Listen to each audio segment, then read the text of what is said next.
Ooh, where's it going? The room is now locked. We are live. Evil Squid Comics Podcast, episode 22, season 2. 22. 2222. No, just 222. Season 2, 22. We should have done this on Triple two. We should have done this on in 2020. In 2022. Yes. So it's 22. Season 2, episode 22 in 2020. 202 years from now, only it this was episode February. would have been perfect. Yes, I guess. I don't think this episode will ever be perfect, but that's just me. Well, number-wise, it would. All right. So anyway, I'm Drew. I'm Don. I'm Scott. And we get together every couple weeks and we talk about comic books, TV shows, movies, anything geeky, or even stuff that's not geeky. Sometimes we talk about really important things. Really serious, important things. Yeah, it's not geeky at all. Things that matter. Never. Sometimes. I'm sure. Maybe once. Sometimes we talk about the coronavirus. That's important. Is it? Yes. Not really. Okay. I mean, Biden's going to fix all of it, right? Yes. That's why they elected him. So, Scott, you know how, like, when you're at work, and maybe you never did this because you were always, like, a manager or you're a liaison or something, but those of us who sit in front of a computer all day will sometimes play, like, music and stuff, like, in our headphones, Yeah? Do your engineers do that? Oh, yeah, all the time. Okay. Heck, half the time, most of them, there's probably half of them that, like, watch TV shows and crap at their Yeah, desks. that's what I was going. So now that I'm working from home, I can, like, have my setup and I can just, like, have, like, movies playing in the background. Oh, yeah. I could have told you that So- one. I was doing that so- one for about the first couple months, and then Yeah, that got so- old. Yeah, it hasn't got old yet, but I'm playing, like, old, like, crappy 80s movies that used to be good but aren't good anymore. So I ran through, Yeah, like, I did 4 or that too. 5. I played Star Wars. No, I didn't play Star Wars. No, I played crappy ones. Star Wars, Empire, Return of the Jedi. I watched all 3 of those. You're like an artist now. I know. I'm just having stuff run in the background. Yeah. Yeah, like background noise. Now you have to get the new Xbox, the new PS5, Yeah. and have all that set up because those guys all play the video game systems. Yeah, when they're supposed to be drawing. And watch TV and listen to music. So you have, go ahead. so you have to get you got to get a record player now and start buying vinyl. Oh, I got the record player? Right. Or you could do like Matt Allison and just have like an old. You could buy like a Zune or whatever. Yeah, he's always playing something on that weird thing. Yeah. So these are the movies I've streamed so far. Short Circuit. Remember that one? Mm-hmm. Elvira, Mistress of the Dark. Anybody watch that one? I've never seen it. Never saw I that? can't say I've ever actually watched that. Transylvania 65000. Mm-hmm. Remember that Oh one? my gosh. I love that do. one. I look. Most of these I remember the names, but Yeah, I exactly. can't That's, tell No, you. I don't that's think why that I'm one's too. I held up remember well. the name. I remember watching it, but I rewatched that Saturday the 14th. I know. I need to. I'll get to that one. But I watched Yeah. Into the Ninja. Oh, nice. Did Saturday the 14th hold up very well? I have a feeling no, it's probably. Not at all. The best part about that movie is it's like 70 minutes long. It's like the That shortest is true. live action movie I've ever seen in my life. A lot of these movies are pretty short. I've noticed. Like I don't know when movies started getting so long, but it was not the 80s. No, it was probably somewhere around the 90s there, because that's when wasn't John Cameron Woo started started to making do. action movies. Well, I It's think probably- James Cameron's started doing his stuff. Because when did That's true, too. didn't Aliens come out toward the end of the 80s maybe, or maybe that was mid, but I don't know. I know Abyss was really long. Abyss is Titanic pretty was, long. all these things. And once Yeah, Titanic that's was true. a success there in those early 90s, everything felt like they probably had to get longer. So, That could be. I watched Fire and Ice in honor of Dawn. That yeah, was I- horrible. The animation's really cool. The story's just kind of boring. Which one is Fire Night? That's the. I mean, it's where there's an ice dude in a fire kingdom, and they're fighting, and the chick is running around half naked. Half naked, right? Yeah, that and- movie's terrible. Yeah, the animation's cool. The animation's cool, Yeah, and I really wanted to like the movie, but there's nothing to it. They run through a jungle the entire movie. yeah, she keeps getting captured, and they have to rescue her. Right. No, the animation's cool, but Yeah. there's no substance. And Did then, you know that Go ahead. what's his face? Ralph Bakshi. Right, but the dudes that wrote the screenplay. Okay. It's Roy Thomas Oh, Jerry Conway. and Jerry Conway. Sure. Yeah. Those two did that. Cool. And then I watched Alien Nation, The movie or the TV show? the movie. Yeah. TV shows for losers. Yeah, I don't think I've seen either. Oh, okay. I think I totally missed the boat on it. So you did watch Saturday the 14th? No, but I started streaming No. it a while back, and I got to like 10 minutes in. Yeah, It's horrible. it is horrible. I will eventually stream it. I did sit through it, but it was hard. Yeah. Like, I just wanted to get through it to make sure that it wasn't as bad as it started. But it was. Because I remembered it being really good. Yeah. You know what would be interesting is to go back and watch Harry and the Hendersons. That's not that bad. It's not? No, it holds up all right. Okay. I watched it with my kids when they were younger, and it was okay. Did they make a sequel? Because it's got like, no, they didn't make a sequel. 'Cause it's got like John Lithgow, and he does a good job. And I mean, the makeup's kind of cheesy, but it's not bad. Right. It's kind of like E.T., but a little more, Not as serious. not as serious. But it's Just still kind of E.T. gets kind of serious. It does. Harry and the Hendersons gets a little serious. I mean, it's heartwarming. I remember that movie. I've seen it maybe once, but it seems like in my mind you watched it all the time. I Did you? watched it that Harry and the often. I Hendersons did or watch it E.T.? a few times. Mm. And I had the book. Like, I had the novelization of the book that came out before I saw the movie, and I remember reading the book. Okay. So, I don't know. either. It doesn't matter. We're talking about Harry and the Hendersons right now. I know Harry and the Hendersons. But anyway, there's a cool app on my phone. Go back and watch Popeye. I want to. Ooh, that's yeah. But there's an app on my phone that's called like that. You can put in all the streaming service you have, and you can put in like parameters like 1980 to 1989, like all 80s movies, and just sort them by like popularity and just like list them all. That you can watch on That you can those watch apps? on the So you say which apps you nice. have, and then it filters for the ones that you have and shows you what's Nice. available. So like I have Hulu, Netflix, Disney, Amazon Prime. You know what I mean? So you can put all those in there rather than have to search through each app individually. It's kind of nice. The Roku. What I've kinda- noticed is all the crappy 80s movies are on Prime, pretty much. Yeah. Oh, you know what you completely. should. You know what you should really watch. No, it's on my list. I bet I made a Q. list.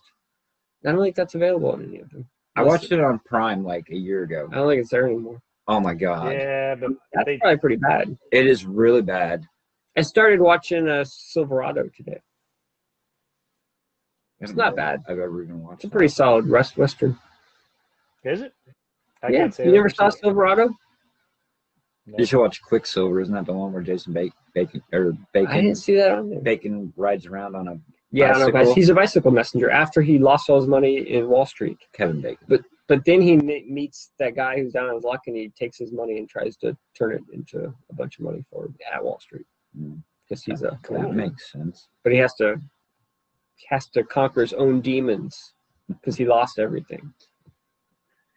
It's very dramatic. It wouldn't be an 80s movie if that wasn't part of it, you know? I Conquering one's own demons. I started watching It Chapter 2. Oh, I haven't seen that. I'm about halfway through it. Cool. I've seen that one. It's not as good as Chapter 1, but part of it is because of the fact that even in the book, the parts with the kids were better than the parts with the adults. I think the creep factor is a little bit heavier in part 2, at least from the parts I've seen anyway. Because number 1 didn't really do anything for me. Not like I was scared, but it was creepy. That is true. That is true. More of part 1, with the exception of the first opening 5 minutes of part 1. That's probably the creepiest part of both movies, honestly. But the rest of part 1 was really just like a extended Stranger Things type of thing. You know, it was almost, a tween horror type of thing. Could it be? That opening scene where they beat up that dude and throw him over the bridge, that was pretty brutal. That wasn't creepy, but that was like intense. Like that was almost hard to watch. Yeah. No, I would agree. I would agree. When the girl goes back to her house, her kid house, and the lady's there.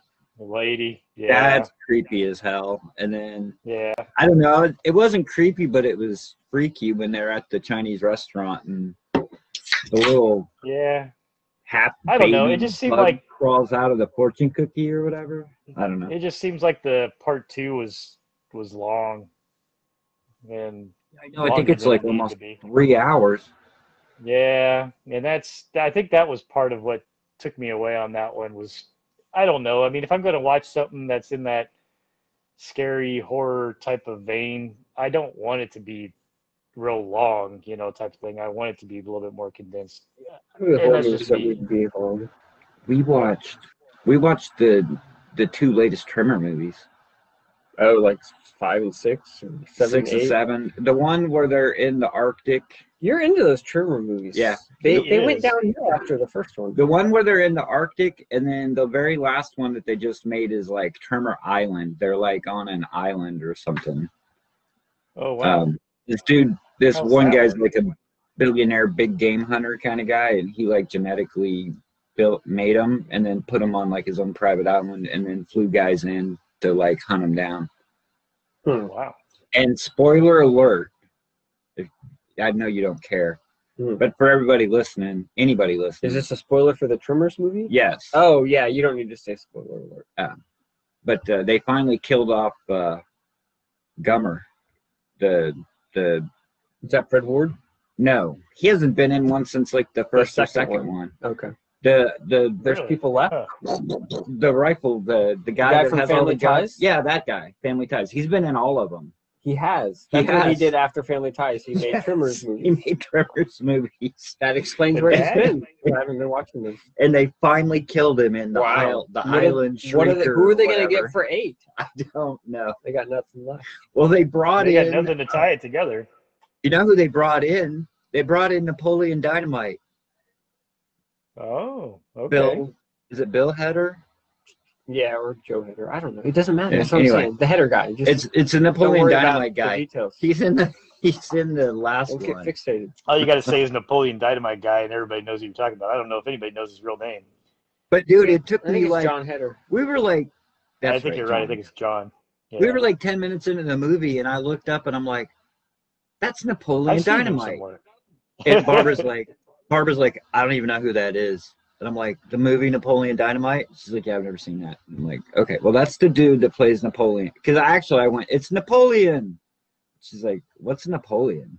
She's never seen Napoleon Dynamite? No. What? Dude, did she sleep through that year? She is not big on any of those movies. Like, she doesn't like Super Troopers. She hates Jim Carrey. So, no Jim Carrey movies. Yeah, I mean, that's okay. Some people don't like Jim Carrey, but like Napoleon Dynamite was a whole for a year that was like the hit cult movie and everybody was into it. Did she sleep through that year? She didn't sleep. I don't think she slept through it, but if it's not on her radar, she doesn't care. Like it could be freaking Star Wars and everybody's like, this is the greatest movie ever. And if it has no interest in her, she won't watch it. She just will refuse to watch it. All right, that's fine. I mean, I don't think people should watch crap they don't want to watch. Right. I mean, that's true. So speaking of Trimmers, I was talking to a guy at work before I got sent home from work. And he's been watching The Mandalorian, has not been impressed. Did you wear a mask? Yes, I did wear a mask. And he was complaining about The Mandalorian that every episode seems like it's based on something else. Like the first one is kind of like Trimmers, like it's a giant worm underground. I read this article. Dude. And the second one was like spiders, kind of like Harry Potter, spiders chasing him. But I can't remember what he said the third one was.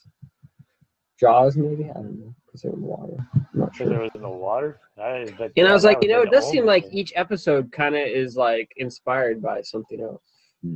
I don't know. Well, it was interesting. Well, a guy that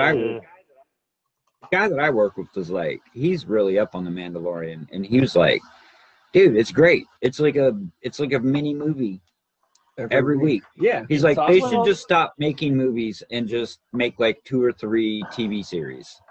Yeah, if they have the right people run them, I think they could do it. The thing is that I just always feel like The Mandalorian is like somebody actually has a big budget to play with all these toys that we had freaking 30 years ago.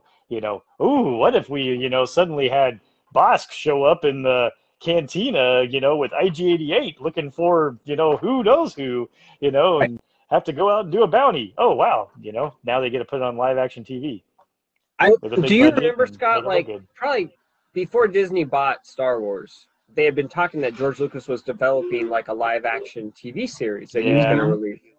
I wonder if that kind of became the Mandalorian on some level. Because he talked about it. I think so, because he always was going to have either like Boba Fett or Mandalorian type people, it sounded like, in it. At least the kind of the storyboards and things I had seen of that, it looked like it was some Mandalorian type people. And at the time, I was like, they could never. At the time, I was like, they could never do Star Wars as a TV series because they would never spend the money to make it, spend the budget to make it good. You know what I mean? Yeah. Because you have to have some level. They are now. Disney's got the money to do it, and they're throwing at it. But that was before streaming. But that's the thing. You actually have, if you watch that gallery, type thing, George Lucas is there on the set of The Mandalorian. So they're using him as a consultant or something like that, for what they're doing. So I wouldn't be surprised if some of this stuff is influenced from, things that he had drawn out or outlines that he had, in different ways. Although I have noticed that almost every episode this season so far seems to be written by Jon Favreau. Yeah. This is what I wanted the next 3 movies to be. The Mandalorian? Different, something different. Where you're going to different worlds and you're doing something different. Yeah. This is the same, but it's different. Like, well, they've been going to Tatooine. Well, I know they've spent a lot of time in Tatooine. But, there's no Jedi. Different story. Really. Right. Well, there's supposed to be now because he's like there is now, but overall, Jedi and the Force are not a big part of this. I mean, maybe it's getting there a little bit, but it's taking that universe in some portion of it and throwing it into a different avenue almost in a different stylistic vein, of things. What I find interesting is kind of that. Oh, go ahead. That's kind of what Rogue One and the Solo movie did, and Solo movie was not successful for them, obviously. Well, Solo wasn't successful, but it wasn't necessarily a bad movie, though, either. It wasn't. I honestly kind of liked Solo better than Rise of Skywalker. So yeah, no, I thought it was a fun kind of heist space movie. It just, The biggest problem that Solo had was the fact that you could almost tell, like, they had to change directions late. It's weird, but just something about the bad guy in Solo seemed like it was almost an afterthought. Like, oh shit, we got to do something here, and let's just throw this guy in, and stuff, and make him some baddie, But he really doesn't have much of a real role, so it's kind of like, you feel a little out of place in some weird way. But other than that, I thought Solo, the first half of Solo was really pretty good and stuff. Yeah, I agree. We watched that movie. It's got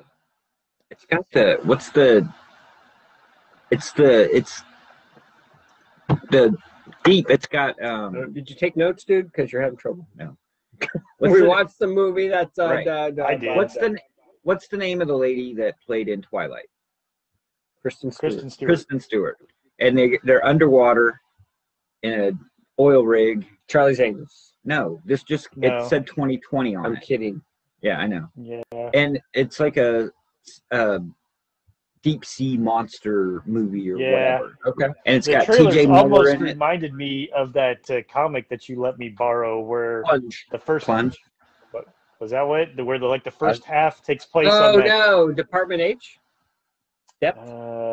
Was it Matt Kitt? Maybe that sounds well. Was it Matt Kitt? It didn't. I don't think it was his art, but it was the one in which there was like a weird giant sea creature, and then all of a sudden the whole story then takes a left turn and jumps like freaking 500 years in the future, and you realize The Wake. Yeah. Have you seen that movie? Have you seen? I have not seen that movie. Do you know what I know what you're talking about. I've seen the trailer, and the trailer always reminded me of Wake in a way, because it was all these people on this underground rig, type things, and then a creature seems like it's coming out there to kill them. But I haven't seen the movie. All I've seen is the trailer. I can't remember the name of it. It was all right. I mean, it wasn't. But you did see it though? Yeah, we watched it. Cool. We were running out of stuff to watch on like whatever, and I haven't. Huh? What was it on, like Amazon Prime or something, or you just? No, it was on HBO.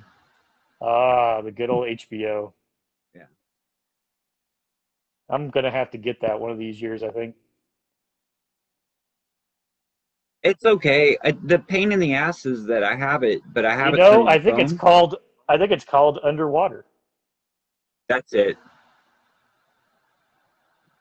That's it. But the pain in the ass is that yeah, that's it. Okay. We have a Roku, but HBO, that new HBO Max, is not supported by Roku. Yeah, that is. So I have to watch it through my phone.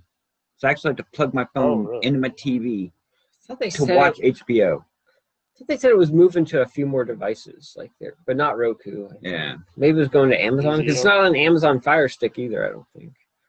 So I don't really. I don't understand why these services are launching and then not being on the streaming devices. Yeah. It's like, dude, you're gonna fail. Well, you gotta talk to my son about this. He gets really mad because he feels like technology is starting to be stagnant because all these services are just throwing out crappy interfaces and whatever else for streaming, and the only way they're trying to make money and whatever the heck else is by throwing out more crap to stream and not really putting any money and investing on how to change the technology or make it more efficient or interfaces better, any of this type of things. I agree. Your son is a smart guy. Yeah. Do either of you guys know? I thought I read online or something that now they're going to release Wonder Woman directly onto HBO. Yep, you will be able to watch Christmas Day. Yep, it's going to be on HBO. Tell us how it is. You're going to have to give me your password so I can stream it. How much? And they're going to release it in the theaters too. How much did they? You think did they say how much did HBO have to pay to get that? Because HBO owns it. Well, HBO now somehow has some deal with Warner Brothers in DC. That's why they're doing the Zack Snyder, Justice League. That's why all the DC shit's on 18 on. Yeah. So they have some type of deal going on there, and I'm sure this just got to be thrown as part of the deal. They're the same company, especially with. Is Warner Brothers? Yeah, I guess it is. Yeah, so it's the same company there. So they're just. Yeah, so they're just trying to capitalize on the same thing that Disney Plus is doing with. All these other type stuff. Yeah. Disney Plus is dropping the next Pixar movie on Christmas Day as well. They're just dropping it on Disney Plus. Yeah. So they're just all trying to figure out what they can do with their streaming services because they're finding that they can still pull people in and charge a subscription service, and if they can get them to stick around. I'll probably sign up for HBO Max to watch Wonder Woman. If I keep it for a month, I'll keep it for a month. I know. I very well might too. I haven't seen because there's other stuff on HBO Max that I think I want to watch anyway. That's what I'm saying. HBO Max have The Wire on it? Good. It's HBO. Yeah, I know. I would hope so. It's not on Prime though. Is it not on Prime? No, you can't. I think because HBO Max came out and stuff, I think that stuff fell away from Prime. Oh, that stuff from Prime? It's not on there anymore. I was going to watch Sopranos at one time. But yeah, I was really disappointed because I really wanted to watch that, but I don't know. I don't know what late to the party on that type of stuff. I don't know what would be on HBO. Like if you had it on your TV, like if you bought it through cable or whatever, like Raised by Wolves. Because I have it on there and I'm searching and I started watching it through there. I watched it. There's that Invisible Man movie I'm sort of interested in. What's that one about the rich family or something? Secession or something like that? Billions? No, the one with Brian Cox or something. Oh, I don't know. My brother always talks about it. Oh, the Cult? That's on Prime though. Oh, that's on HBO. No. About the cult that the chick from Smallville was in. Oh, really? You're talking about Handmaid's Tale. No, I'm talking about the documentary. Oh, it's a documentary? No, I'm talking about I believe it was on Amazon, but it was it had the Succession is on there, and it's got Brian Cox or whatever. My brother's always telling me that's one of the best series on HBO. One of the best series right now. Dude from Breaking Bad.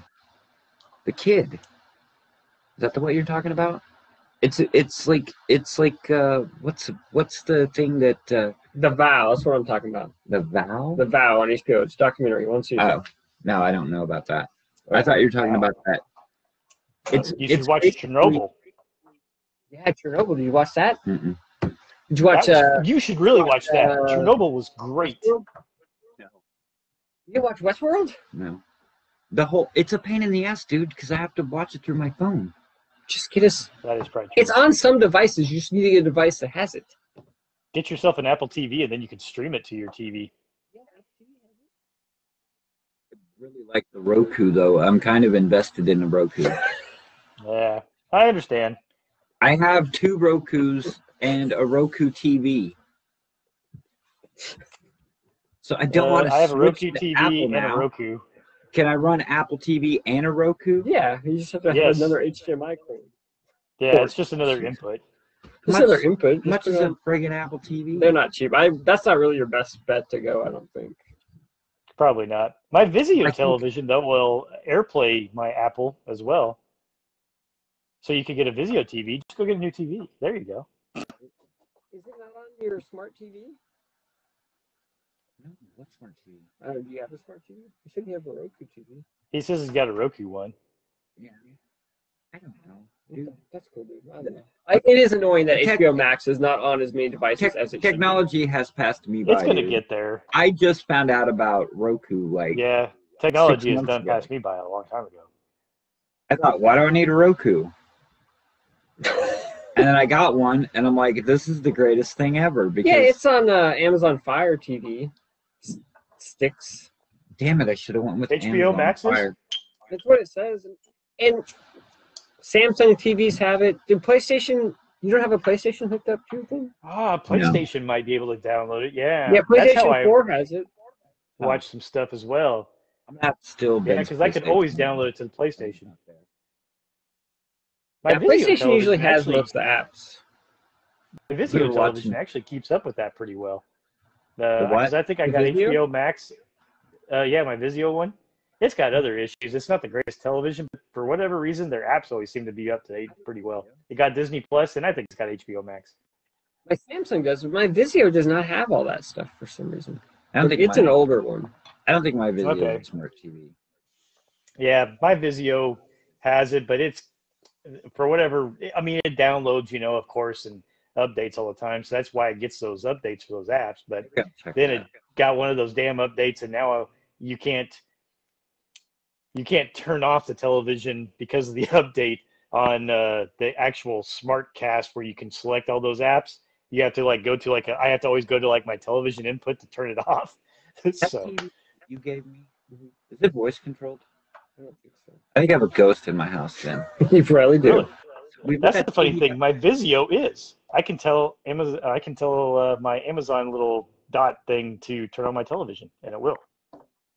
I've come home twice, and that TV is on, and there's been nobody home. Well, ghosts don't have. I assume the clown that lives in the sewers probably turned it on for you.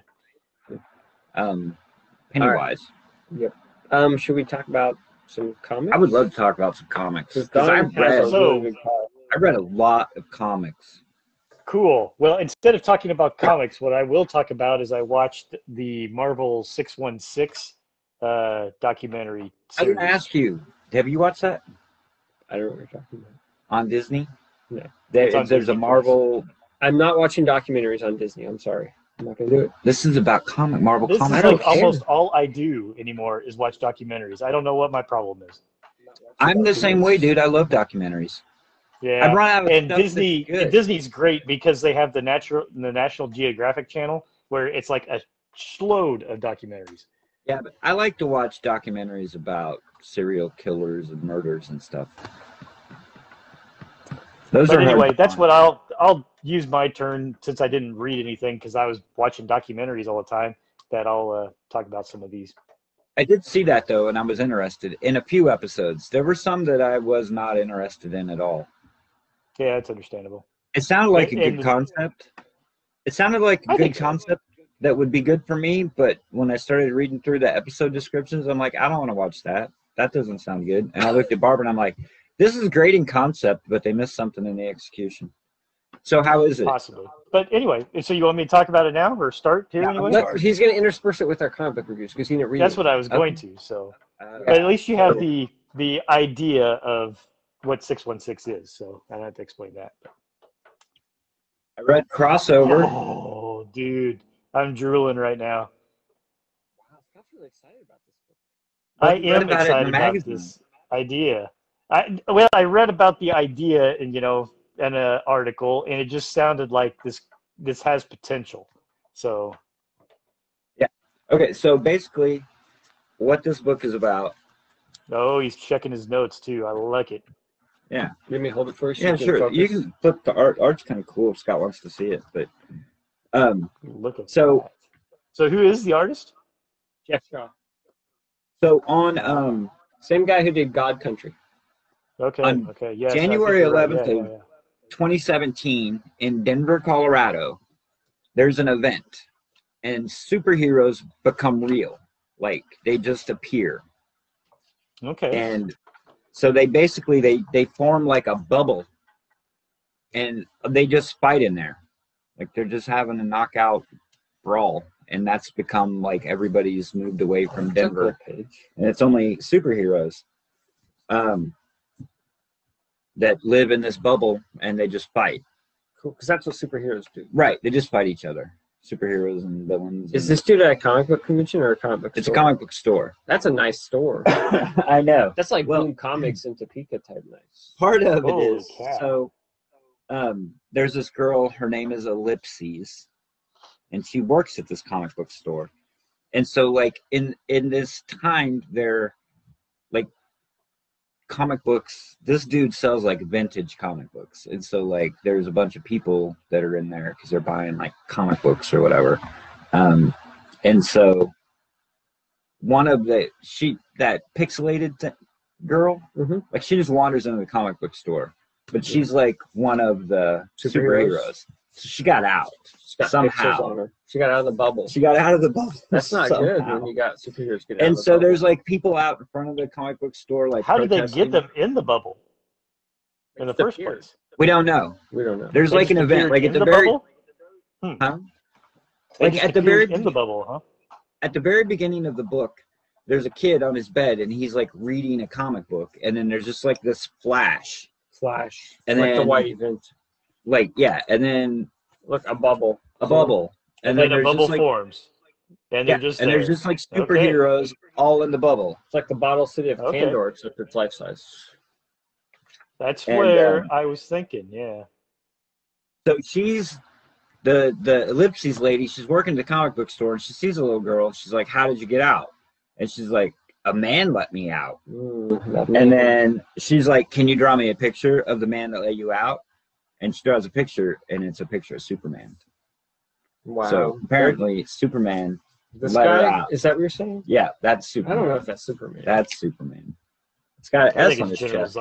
It stands for hope. S stands for hope. Is that what it stands for? S does stand for. I didn't know that. Or I forgot it. Yes. But that's pretty much it. I still think it's General Zod. But it's all pretty much set up, but it's kind of cool. Like you introduce the character. It's kind of an interesting concept. Maybe it's the Red Sun version of Superman. Yes, it is the Red Sun version. But anyway, I liked it. It's cool.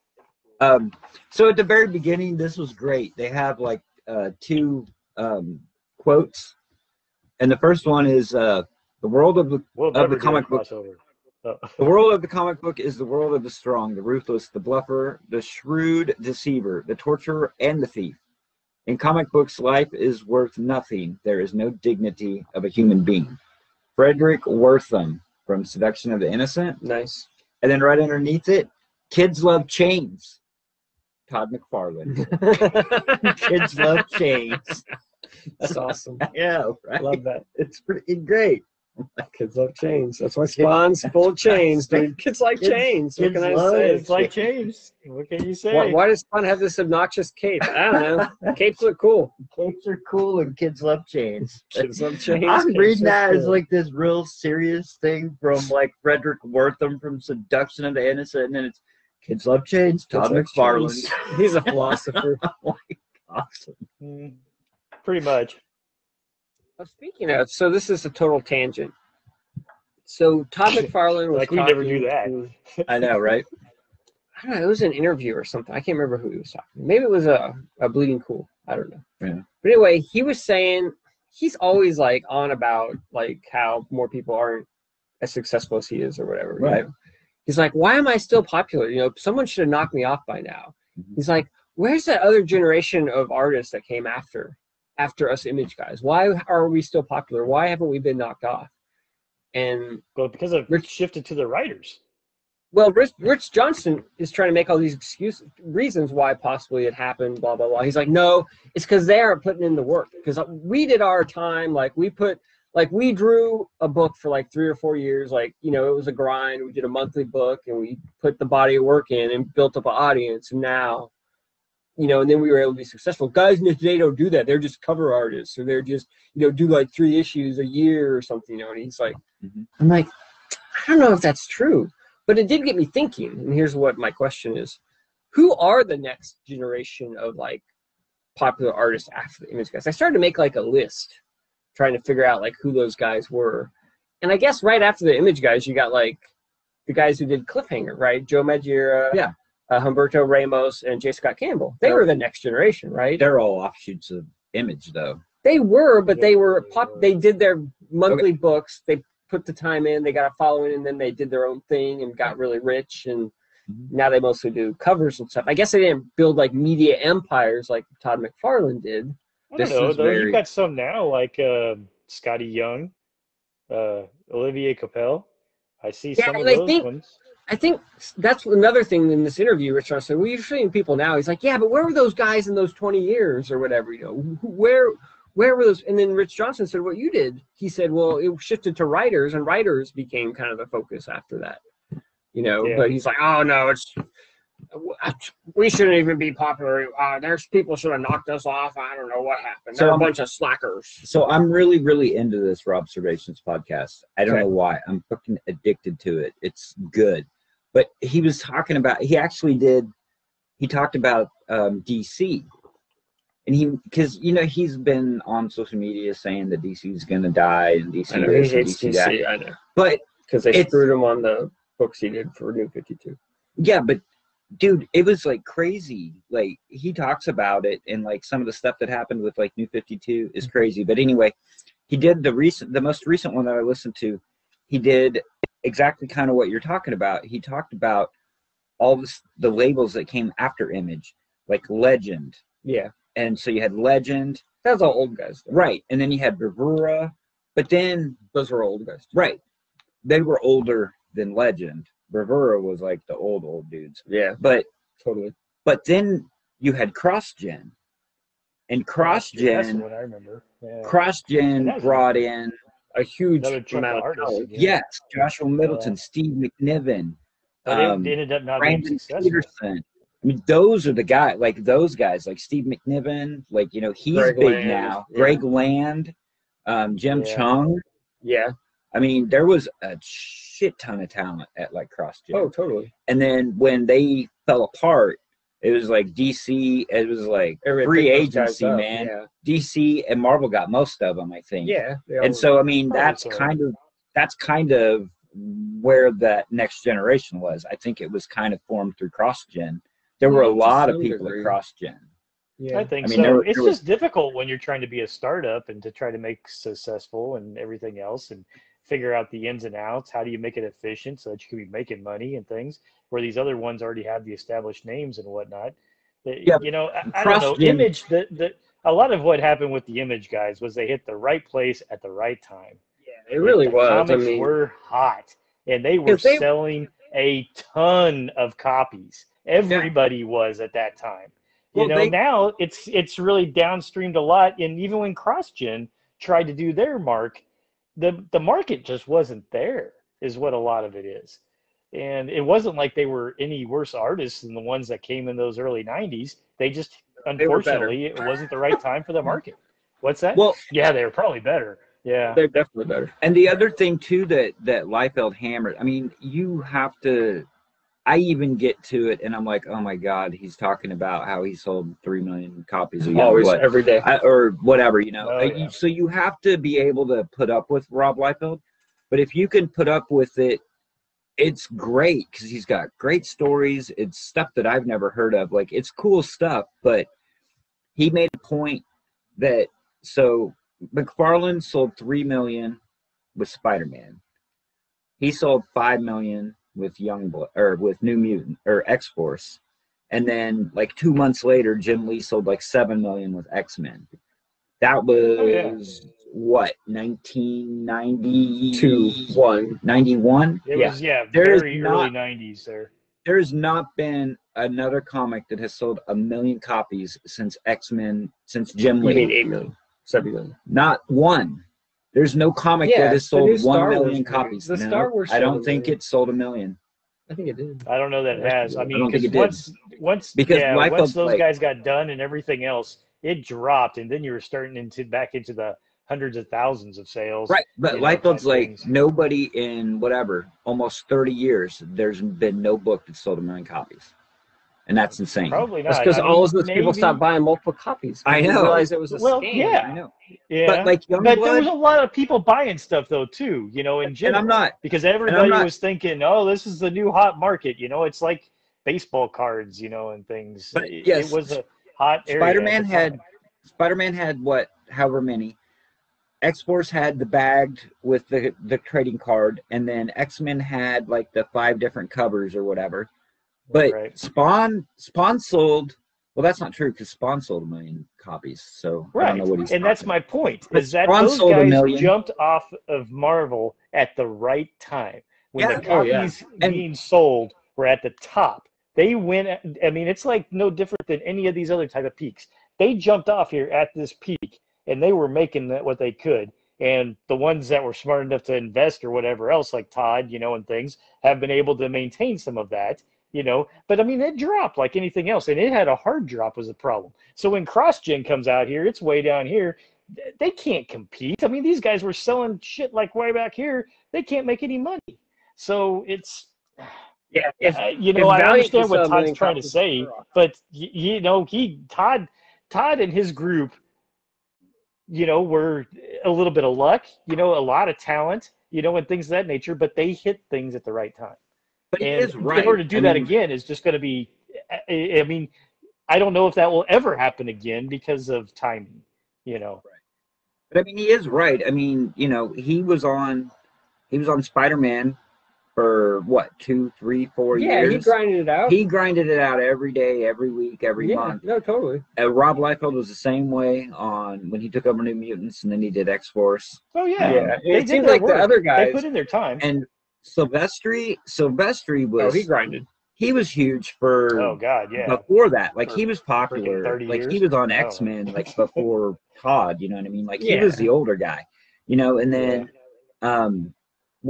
frickin' Valentino. I mean, how many issues of Guardians of the Galaxy did he do? Was Valentino the oldest of them all? I don't know. It seemed like he was probably up there. The weird thing I'm thinking. So Rob Liefeld is like 52, 53, and he was the young one. Like Silvestri's got to be mid 60s or early 60s. I think they're all like under 30 except McFarlane. McFarlane's probably like 60s. I think the rest are still like the high 50s rather than. But that's crazy to think about, though. It's like, man. Not really. I'm pretty old, too. Well, no, I know. I am. But, I mean, it's crazy to think, like, look, Rob Liefeld is 52. And Eric Larson's probably in his late 50s. Yeah. Silvestri's probably his late 50s. Liefeld still looks like he's in his 30s. Valentino was probably a little bit older, too. I mean, he's probably mid to late 50s. They're all probably mid to late 50s. He looks older too now. I don't know. I've seen some stuff of him. I thought that was within like the last 5 years or so, and he looks old or older. No, it's Frank Miller. No. Well, Frank was a little bit. How old is Frank now? Is he in his 80s? He looks like he's about 90. I think he's only in his 60s. Yeah. I would think he'd be older. Valentino is 68. 68. Okay, like I said, last time I seen something in an interview, he was looking pretty old. But yeah, I mean, I understand what he's saying, but I mean, I also like what Scott says makes a lot of sense, obviously. Okay. I mean, Frank Miller is 63. Wow. Looks about 90. Life's not been good to him. No, he's got something going on. He had, from interviews and things that I've heard and just other people, I think he really liked cocaine in the 80s. Like, I think he partied a lot. So that's probably what's coming back to bite him. I'm ready to look at Keith Richards. He looks fun. No, he doesn't. Okay. I can't believe Frank Miller's only 63. I must have read that wrong. I can't either. Because I know he was young. Yeah, no kidding. What the hell was he? 19 when he did Dark Knight? Dark Knight was 85. Yeah, he was freaking young. That's what I'm saying. That dude was killing. He was young. probably like 18, 19, maybe 20. In 85. So he was probably 65, or he was born in 65. He was born in 57. So he was 30 when Dark Knight came out. 57. He was born in 57. Yeah, I can't believe he's only 63. Yeah. So he was 30 when Dark Knight came out. He was probably 20s, late 20s when he was drawing it. Yeah. Not crazy, but still impressive. Yeah. Yeah. Well, then you wonder too, like, because like how. So like, I don't want to talk about Image guys. I want to talk about the guys after that. So like Joe Madureira, okay. So he did like a short run on X-Men, built up a following, then he jumped to Battle Chasers, but then he like barely put that book out, and he started working on video games and kind of left. J. Scott Campbell, broke out on Gen 13. Then he had his own book, Danger Girls. But he put like 5 issues out, and then over like 3 years, and then never did any more interiors, hardly ever again. Right, just covers. Oh yeah. And so I mean, just a lot of covers. He did Danger Girl too, or something. So like 5 issues here and there. Humberto Ramos was in that group, and he's still drawing comics. He is, but then it's ironic. Maybe he wasn't as popular as the other two, but he like draws comics consistently, but yet he's not as popular as the other two. Right. It's almost like there's not a lot of reward for drawing a monthly book anymore. There isn't, and that's what. That's what I think Todd McFarlane is missing. Is putting in the time doesn't necessarily guarantee you what he's saying it's going to guarantee you. And that's what Rob. And you probably hit the nail on the head too for a lot of the artists is that they probably make more in just doing a cover type thing than they do for doing an entire book. Totally. Well, a lot of like Liefeld was saying, like when he was doing X-Treme Studios or whatever, like Fraga, like they left comics. And did other stuff. And they did storyboards. Yeah, because you make more doing that. You can make a ton more. And like he was like, he's told the story. Probably a good point too. So you could work for the major motion picture companies and make more than in comics. He's talked about it like when they first started getting into storyboards, like they were literally stick figures. Yeah. Like these guys were drawing stick figures for storyboards. And an artist like Dan Fraga or Dan Panosian or Chap Yap or Joe Madureira or whatever, they could do bare minimum of what they do on a comic book, and it would still be 10 times better than a stick figure, and they're getting paid 10 times as much or whatever, Yeah. I mean, that's what, and a lot of those guys, like they went and they left comics, they went to do storyboarding, they did video games. Some of them got into even like animation and directing and producing and stuff, I mean, like that's crazy, but yeah, it's a grind, man. It's hard work. I mean, like Rob, I hate to keep saying Rob Liefeld, but I listen to his podcast. I'm so freaking tired of hearing about Rob. I know. Liefeld. And he's like, man, I've been doing comics for whatever, but it's like, it's a grind, man. It's like you start at the top left and you finish at the bottom right. He's like, it sucks sitting at a table and drawing all day. He's like, but I love comics and I love to draw comics. You have to really love it. Like you look at Is that why I did 12 pages of rejects and then never touched it again? Right, Because he loves it so much. I know. And I mean, Rob Liefeld's a moron. I read about that article. Did you read that whole article about what he did? Like, okay, so he had to break off from Image and he formed Awesome, got partners, and then he said if they foreclosed him, he lost everything. And then it did go kind of crappy, and then he had to like split all his stuff that he created amongst other people. Who the hell makes that kind of deal? That dude he should have had so much money at that point. Yeah. He should not have had to make any kind of deal to like leverage his stuff. There's a difference, I understand, but there's a difference between comic book money and there's a difference between TV shows, comic books, and movies.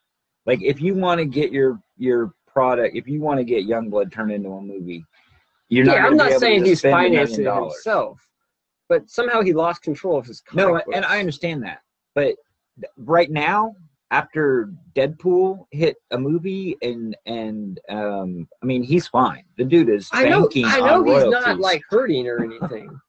As far as I'm just saying, that's my point. Is he can't be hurting that bad that he would. So he's getting some royalties from Deadpool. Yeah, he gets 5%. He gets 5% of anything Deadpool.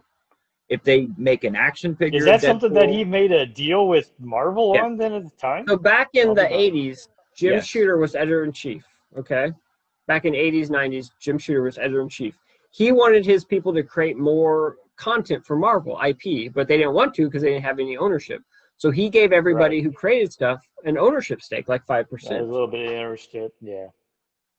Which So makes sense because that's kind of where the things were going at the time a bit. It's for life. For life. For his life. Okay. So as long as he's alive, if they make a Deadpool toy, if they make a Deadpool statue, if they make a Deadpool movie, if they make a Deadpool comic book, they put out a trade paperback, he gets 5% of everything Deadpool. Same with Cable. Cool. So, I mean, and he talks about, like, the same thing, like, when he did New Mutants and when he did X-Force, he was getting $1 million checks. I understand. From royalties from X-Force. That's why I'm saying, if he was getting $1 million checks from X-Force, then he did Youngblood and made even more money. Then he took why is, like, 5 years later, he's trying to make deals and having to sell off 2/3 of his IP? Because is he that bad at management? I don't know.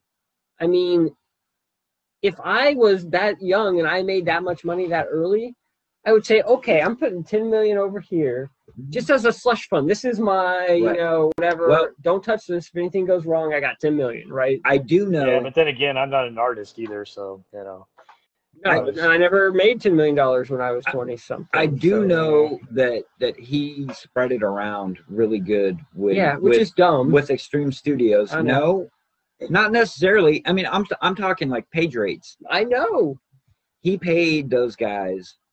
I know. Way over what they would make anywhere else for penciling, inking, whatever. Correct. And that's great. And I'm telling you, after reading Brigade #1, if he paid Marat Michaels that much money, he needs a friggin' refund because that book is horrible. He said he paid Platt like some ungodly because he was trying to pull him money. away from Marvel or whatever. He paid him some ungodly amount of money. Like, I think he paid him like $10,000 for pencils and maybe inks for like profit. Yeah, I get like it. one issue of profit. He paid him like $10,000. I get it.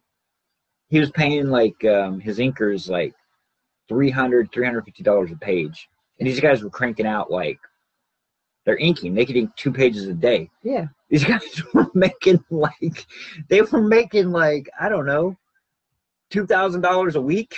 Yeah, just inking. I understand, but like Scott said, he got lucky and he hit the lottery. Oh yeah. And so I think he felt guilty. It's a little bit of that, oh, man, I got so lucky. I'm going to start spreading around. Well, I think maybe he also, I think that's part of it, but part of it is also, it's like, hey, man, I was on the other side. We formed this company to, like, do it different, and I'm going to do it different. Like, I'm going to pay these guys to keep them. Part of it was to keep them, too, keep them loyal. I hear you. But at the end of the day, he still owned everything, so he really didn't do it different. Well, he did give credit. He said he did give credit to other people that created characters. Like, did he pay them? Do they own part of it? I think they own it. Like, he gave them copyright. Okay. But anyway, cool. I don't know. That was a long tangent conversation. Sorry. I'll do. That's fine. I'll do a review. I don't care. I read. Oh man, I need to move. Odessa. Who's that by? Jonathan Hill. There's a picture of him in the back. Huh. Maybe. Or no, there's not. Where does he live? I don't know. Oh, there he is. Jonathan Hill. I didn't get to see. This, you didn't? No, you just showed Scott. Showed it to the camera. Wow. Huh. Yeah. How rude. Anyway, so I go to the comic store and I grab my monthly books or whatever. And that was in there? This was in there. I'm like, Odessa? I don't remember ordering that. Cool. It looks pretty neat. I was looking in the. Oh, that looks like something I would dig. Look, it's got like the two-tone. It's like kind of like cartoony. I was like, dude, that's cool. So anyway, I got this Odessa book. Giant you guys surprise. make fun of me. Giant surprise. I don't know when I ordered it, but anyway, It totally looked like something I would order. Not like when they tried to hand me that Collapser book. I'm like, I'm pretty sure I didn't order Collapser, but whatever, dude. But this one, I'm like, yeah, it looks like something I would order. I'll take it. But it's kind of post-apocalyptic. So like, there was a big earthquake and it like destroyed half of the West Coast, and most of the Western United States has become like a post-apocalyptic thing where they have like weird gangs that are kind of ruling things, and they have their own kind of money system, and it's like a barter system and blah, blah, blah. But anyway, there's this family, 2 brothers and a daughter, and they live with their dad. Many years ago, their mom left the family and wandered off. So the daughter's getting older. She's like, I don't know, 16, 17. And she gets a letter from her mom for her birthday. And she's like, man, I'm going to go find mom. And so she thinks she used to be like in San Francisco. I think they're like, I don't know where they're living now. Maybe like in Utah or Las Vegas or something. So she heads out, runs away, kind of leaves the family, goes a trek to find her mom in San Francisco. Of course, her 2 little brothers follow her. So like the 3 of them are together traveling across. And they run into like a biker gang, and they save some lady from the biker gang, and get into all these scuffles, and they meet this other guy. They're looking for like an uncle that they think their mom went and stayed with. So they're looking for the uncle. So it's basically just like a road story where they're getting into different kind of situations and adventures. And that dude's got like a Thanos chin. He does. I think that's a beard, actually. It's a beard. It's just the... I think it's not actually the Thanos. Okay. It's not a scrotum sack chin. It's like more just a beard. It's just the way he drew it. Gotcha. But yeah, it's cool. It's like a 2-tone kind of pinkish color. Someone asked him why he did it like that. I guess he's colorblind, so it works better for him to work with like just 2 colors or whatever, you know. Oh, but wow. Anyway, it's pretty good. I mean, it's felt a little long as you're reading it. Like it's fairly wordy, and just kind of felt like it's kind of like Fire and Ice, where it just kind of seemed like it kept going, you know, all over. But I mean, it was still pretty enjoyable and good read. And there's some crazy stuff in there, like sea monsters and stuff. So I mean, it gets kind of kooky. But the only downside is you get to the end and like they didn't find their mom. They're like still looking for her. They like got a lead, and now they're heading out. So it's like it's gonna be at least another book before they even. I was gonna ask you if there's gonna be an Odessa 2. I think there's got to be, because it says to be continued. And I don't know if the book. I mean, this book is like 300 pages, so it obviously took this guy a while. It's thick. Pretty thick, so it's a hefty read. So I'm like, I don't know how long it took this guy to make the first one. It's like 300 pages, so I don't know how soon it's going to be before they put out the next part of it. And I'm like, am I going to be alive? I mean, am I even going to remember reading the first one? You won't remember reading the first one. You probably won't even order it. That's a problem with a 300-page graphic novel, and then there's like a second one that it just leaves you on a cliffhanger. It's not like a single issue where the next issue's coming out the next month, you know. So, or even like an Image trade where, you know, like 6 months you're going to get another trade, theoretically. Right. So that was the only downside. But yeah, it was pretty cool. I know it's an Image trade. That's not a very good example. You might not get the next one. Depends on what true. See, that's why I would have waited until part 2 came out, and then I would have bought one. I had no idea there was going to be a part 2. I just it wasn't said, even what he wanted to display. This looks cool. Let me get it. And then there you go. You know what's funny is when you were talking about... It's got a quote from Jess Smith on the cover of Bone. Nice. Yeah. When you were talking about you didn't remember Orden Collider, and I told you I would just walk around. I said Collapser. Was it Collapser? Okay. Maybe it is Collapser. I don't know. Anyway. But anyway, you were like, I was like, yeah, when I did that, I would just go put it back on the shelf. Yeah, the problem is he handed it to me. Right, I know. And I was ready to pay. Right.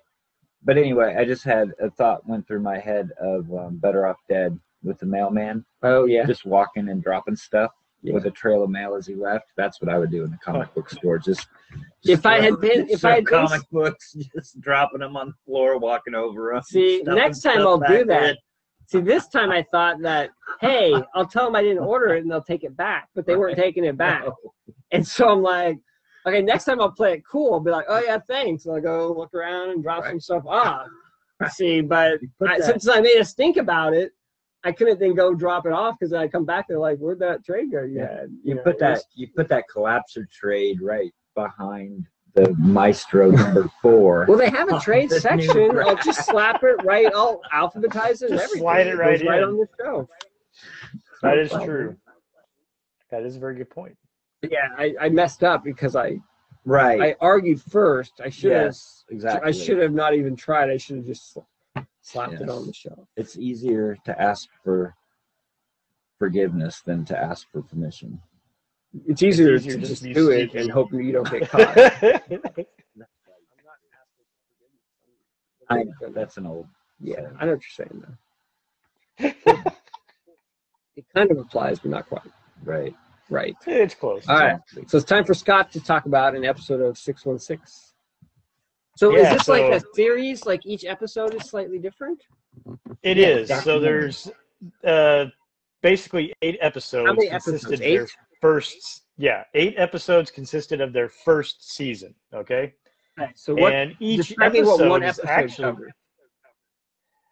Well, hold on. Each episode's about an hour or something like that, but they all do cover different subjects, but they're in a documentary style type of scenario. All right, but they're all related to Marvel and kind of say their business or their IP, intellectual property. All right, so what the first episode is about. So the very first episode is maybe actually the best, to tell you the truth. It is about Japanese Spider-Man, and it is really good. The only disadvantage to it at all is the fact that it's the fact that it's interviewing a lot of the actors and people are involved in the production, and so there's a lot of subtitles type of thing because people are speaking in Japanese, so you really do have to pay close attention. But it's a really good story about this Japanese Spider-Man TV show that they made in like the 70s, and it was kind of like the precursor to some of the other stuff that they do later on. The I can't remember, it was like some type of Group J or something weird that ended up being the predecessor before Power Rangers and things of this nature, but they were based almost off the fact of some of the things that they did in this Spider-Man series. And it's very interesting that they found. Oh, go ahead. I thought it was going to be like a documentary about like different things about the Marvel 616 universe, but it's about a Japanese Spider-Man TV series. It's about a Japanese Spider-Man TV series. That's what I said. Each one of these little things are more about Marvel and the IP that they own and what people are doing with it or what people did with it than really about the Marvel universe, so to speak, of 616 or whatever else. So it's more of how the stuff that Marvel's done has interacted in the world around us in a way. And so, like I said, the Japanese Spider-Man is taking stuff, of what they did back in the 70s and explaining how they took a character that Marvel had and they translated it to a different culture, and how the cultural differences, they had to make certain differences with Spider-Man. But the fact of the matter was that actually Stan Lee was very open to the idea of letting this character be tweaked in a way for another culture to embrace it. And it's very, very interesting. I mean, especially if you kind of, my kids are big anime, type fans and stuff.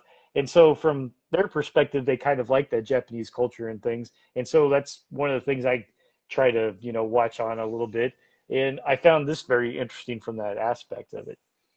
I thought the episodes were going to be about like the Clone War saga or something, No, I thought it was going to be about stuff from the comic books.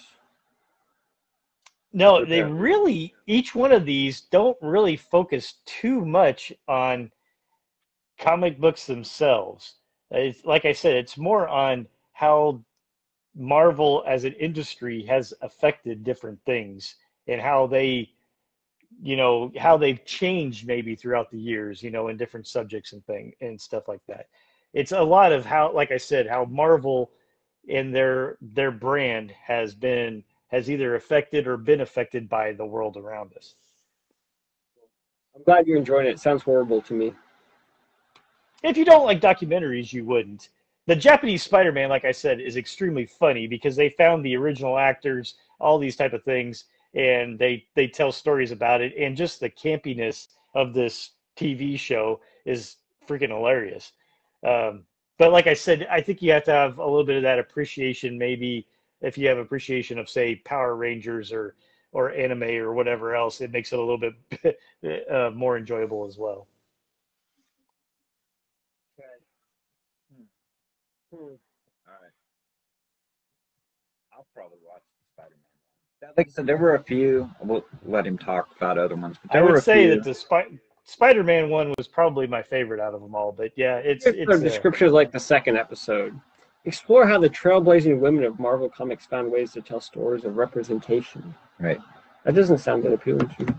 That's so you're right. I mean, if you don't like documentaries, you would not like it. I mean, in some of that one, it's basically them talking about stories on how they got into the business, the characters that they wrote, you know, kind of the different jobs that they've done, you know, at Marvel, you know, and it's really more of a history lesson of how the, you know, women got into the Marvel universe, you know, different ones that helped trailblaze to allow other ones in there, how they've expanded their diversity as well. All the way back to like Ann Nesenti and Louise Simonson. Like, do they talk about those people? Yes. Okay, cool. That might be cool. Yeah, I like those. So see, he doesn't like.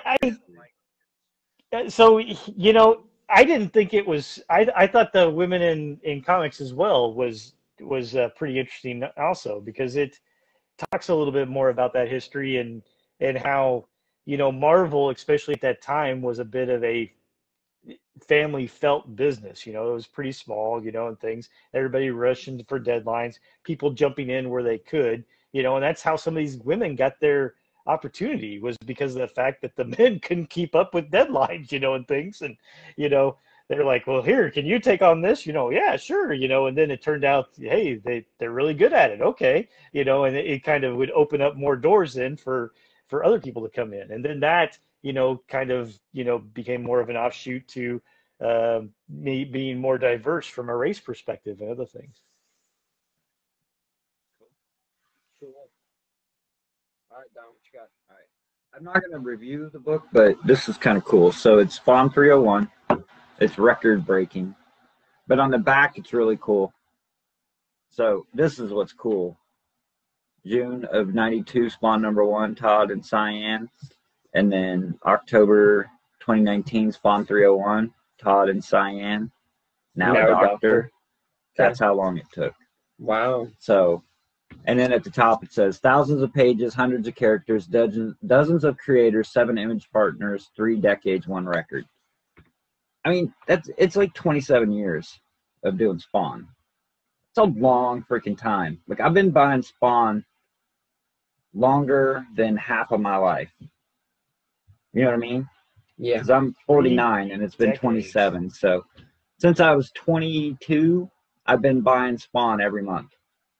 Wow. That's crazy. If you put 12 issues out a year, it should only took him 25 years. Yeah, I know. 27. Because he had he couldn't count for a couple of those. And so yeah. I got caught up on Spawn. I don't know if it counts when you like put them out of order. Like if you put out like 20 and 21 before you put out like 18 and 19 or whatever the hell crap you pulled. But I did want to. I think that's cheating. Do you want to wait? Do you want me to talk about this, or are you going to read these? Do you want to do them together and catch up, or do you want me to talk about them? Oh man, it's like part of me wants to say don't talk about them because I don't want to hear about them, but the other part of me is like I probably won't get to them. So you go ahead and talk. Okay, well I'll do my extreme unit or my. But I can jump into what I read. But I'm way past what you've read. It's true. So you read more of the image cool stuff? He's trying to do the whole extreme universe. It's going to be like 400 issues. I put all mine away, damn it. The best part is my copy of Youngblood #0. It has no staples in it. Was that too expensive? I guess. So like, why did you take the staple out of your comic, dude? That's not. I didn't take them out. This is how I opened the book. This is what it was like. Before. I picked up extra copies of places, so this may be like. This is not your original. This may not be my original. So yeah, it's like. Well, this way you can hang them on the wall. Right. Do you need a stapler? I can find one. No, I think it's kind of cool not to have staples. It gets kind of hard when you're reading though, and you've got like splash page, and. You know. Yeah, I get it. But it's cool. Not cool. So, actually. So Youngblood #0 We actually go What back. number is this of your reading order? I don't know. I need my phone. It's fine. I can pull it. Okay. You're good. Youngblood number 0. If you don't know the answer, you say it. I don't know. It's 7, probably 8, like issue number 27. issue 8. No, I'm not even that far. I'm only up to like 14 or 15. Youngblood 0 is number 8 8. on the reading list. Bam. So this book Wow. has It come just out seems in like farther. 92, 93. So we flash back to 1988. So we're like 4 years prior. 1988. Yes. Wow. And Iraq See here, I was is like invading. 15. It's very contemporary because Iraq is invading Kuwait. What? Desert Iraq? Storm? Isn't So Iraq is invading But in Kuwait. Youngblood 1, they killed Saddam Hussein. Yeah, I know, but That that was was- later. So Oh, this is number 0. yeah. So at this point, Battlestone, who is the leader of Brigade, is leading Youngblood. So this is before he broke off. Right. This is in Brigade number right. 1, which I read. He's like, I remember when I used to be in Youngblood. This tells the story You of what young happened. pups. This tells the story of what happened and why he broke away from Youngblood. Is it because he didn't want to get involved in the war? Well, no, it's because they go over there, and he's got like a team with him, and they take over the beach, and then there's like these tunnels, and 2 of the guys are like, well, we want to burn scorched earth, like we don't want to leave whatever's in these tunnels for the enemy to come back and get, and Battlestone's like, no. He's like, you need to just leave that stuff alone. They booby trap those tunnels and stuff. And they're like, well, screw you. We're going to go down there anyway. And, of course, they set off a booby trap, and they both die. Well, then Battlestone's like, well, we're getting the hell out of here. Well, there's another guy, and he's like, you can't just leave those guys. We need to go get them. And so Battlestone's like, F you, and he punches him in the face. Well, he's a superhuman, and the other dude isn't, so he breaks his neck and kills him. Well, Chapel's part of the team, and he's like, that's not cool, dude. He's like, I'm putting you under arrest. And they fly back to America or whatever, and he goes has like a military tribunal thing or whatever, and they're like, we're not gonna, because you've given pretty good service to the United States, so we're not gonna like imprison you or kill you or anything. And you're a superhuman to boot, so right. It probably shouldn't piss you off too much. So we're just going to say you can't be part of Youngblood anymore, and you have to disappear and just don't ever show up again. And so that's how he gets out of, that's how he does not, why he's not part of Youngblood anymore. And then to tie it in, they flash to like whatever, like 14 months later, and they're introducing Shaft as the new leader of Youngblood. So that's basically Youngblood 0. It's the backstory of Battlestone. And I've read that at some point in time. I actually own that one. Okay, so Brigade. So then we will go into Brigade 3. Hell, it probably sold 1 million copies, didn't it? Probably, I bet it did. So Brigade that was probably one of those ones that you could only get like a special way, wasn't it? I don't even know. 0 now. No, the only one was the image like 0. Those zeros were like some weird promotional crap that they would pull. Sometimes. No, not this one. So then we go into Brigade 3, and Brigade, they've been transported to another planet, and they were like in an arena, and they were like fighting. Well, they escaped the arena, and Hulk? they go. Huh? Planet Hulk? Yeah, it's like Planet Hulk. Woohoo! It's like Planet Hulk 20 years before Planet Hulk. And so they escape, and they go down into the sewers. They're running around in the sewers, and they get intercepted by this other team, and they call them the Factor, and they've been sent after Brigade to capture them and bring them back to the leader of the planet, and back to the arena. They fight, they defeat Brigade, and then at the end of the issue, another group of like these 4 characters show up, and they start to fight the Factor on behalf of Brigade. And that's where that one ends. So there's not much to it. There's a lot of them wandering around in the sewer. Like they're wandering around in the sewer trying to find their way out. That was the bulk of that issue. Now Supreme number 2 gets kind of interesting. So it starts out, and Supreme, he's doing his Superman thing, like in the Matrix. He's hanging out over the planet, and he's just like there's like a splash page where he just sees like the entire Image universe. And so like he sees like the Wildcats, he sees Spawn, he sees Savage Dragon, he sees Cyberforce, Wetworks is in there. So he's just kind of like surveying, and he's like, because he's from he's been gone for like 40, 50 years. So this is all kind of new to him. So he's just kind of seeing what everything looks like now. So then he's like, I guess like when he left, he had like a super nemesis, which was kind of like a Lex Luthor type character. And so this guy's in prison. And so he goes to the prison and he's going to kill this guy. Well, this guy tells him like everything he did after he left. Like he killed his girlfriend, who was a reporter. and then he takes out like it's supposed to be the photographer. Who's the photographer for David? Jimmy Olsen. Jimmy Olsen. Like he runs over him with a truck, like kills him. And then there's like the Junior Supreme Squad, and so like he kills all those guys. And so he's like breaks into the prison and he's gonna like kill this guy. But there's this other group called Heavy Metal, and they break in and they stop him from doing that, and they tell him that their boss wants to chat with him. And so he's like, fine, I guess I'll go talk to your boss or whatever. And so this guy his name's Jason Temple, and he put together this superhero team called Heavy Metal. It's kind of like, I guess like in this universe, like there's Brigade, there's offshoots. So this guy's trying to like build his own Youngblood team, but like a private Youngblood team instead of like by the government or whatever. And so he's trying to talk Supreme into joining his team because he wants him on his team. And when I read the comic, it was kind of like Supreme's like, yeah, F you, I'm leaving, and he leaves. But then when we get to Supreme number 3, he's like on call. Like I guess he joined up with him because like the team has a thing and they call Supreme and he shows up. But anyway, it wasn't made clear to me at the end of that book. Pause when you're done with this issue. Okay. Are you done with this issue? Pretty much. And then so basically he leaves, and then they do a flash to like a spaceship, and it's heading for Earth. And whoever the alien is on this ship is talking like, well, I've got to go find Supreme and talk to him too. So anyway, yes. Now how much do you think he paid Brian Murray to draw this issue? I don't know. Because it's not very good.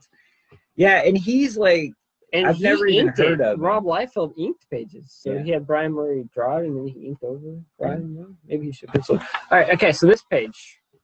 He was really busy at this time, dude. He was busy. Rob Liefeld. Oh, I'm talking about this page, though. Yeah. Was he busy during this page? I don't know. Because, okay, you got this guy's face, you got, like, this hand, you got these heads on the wall, right? Right.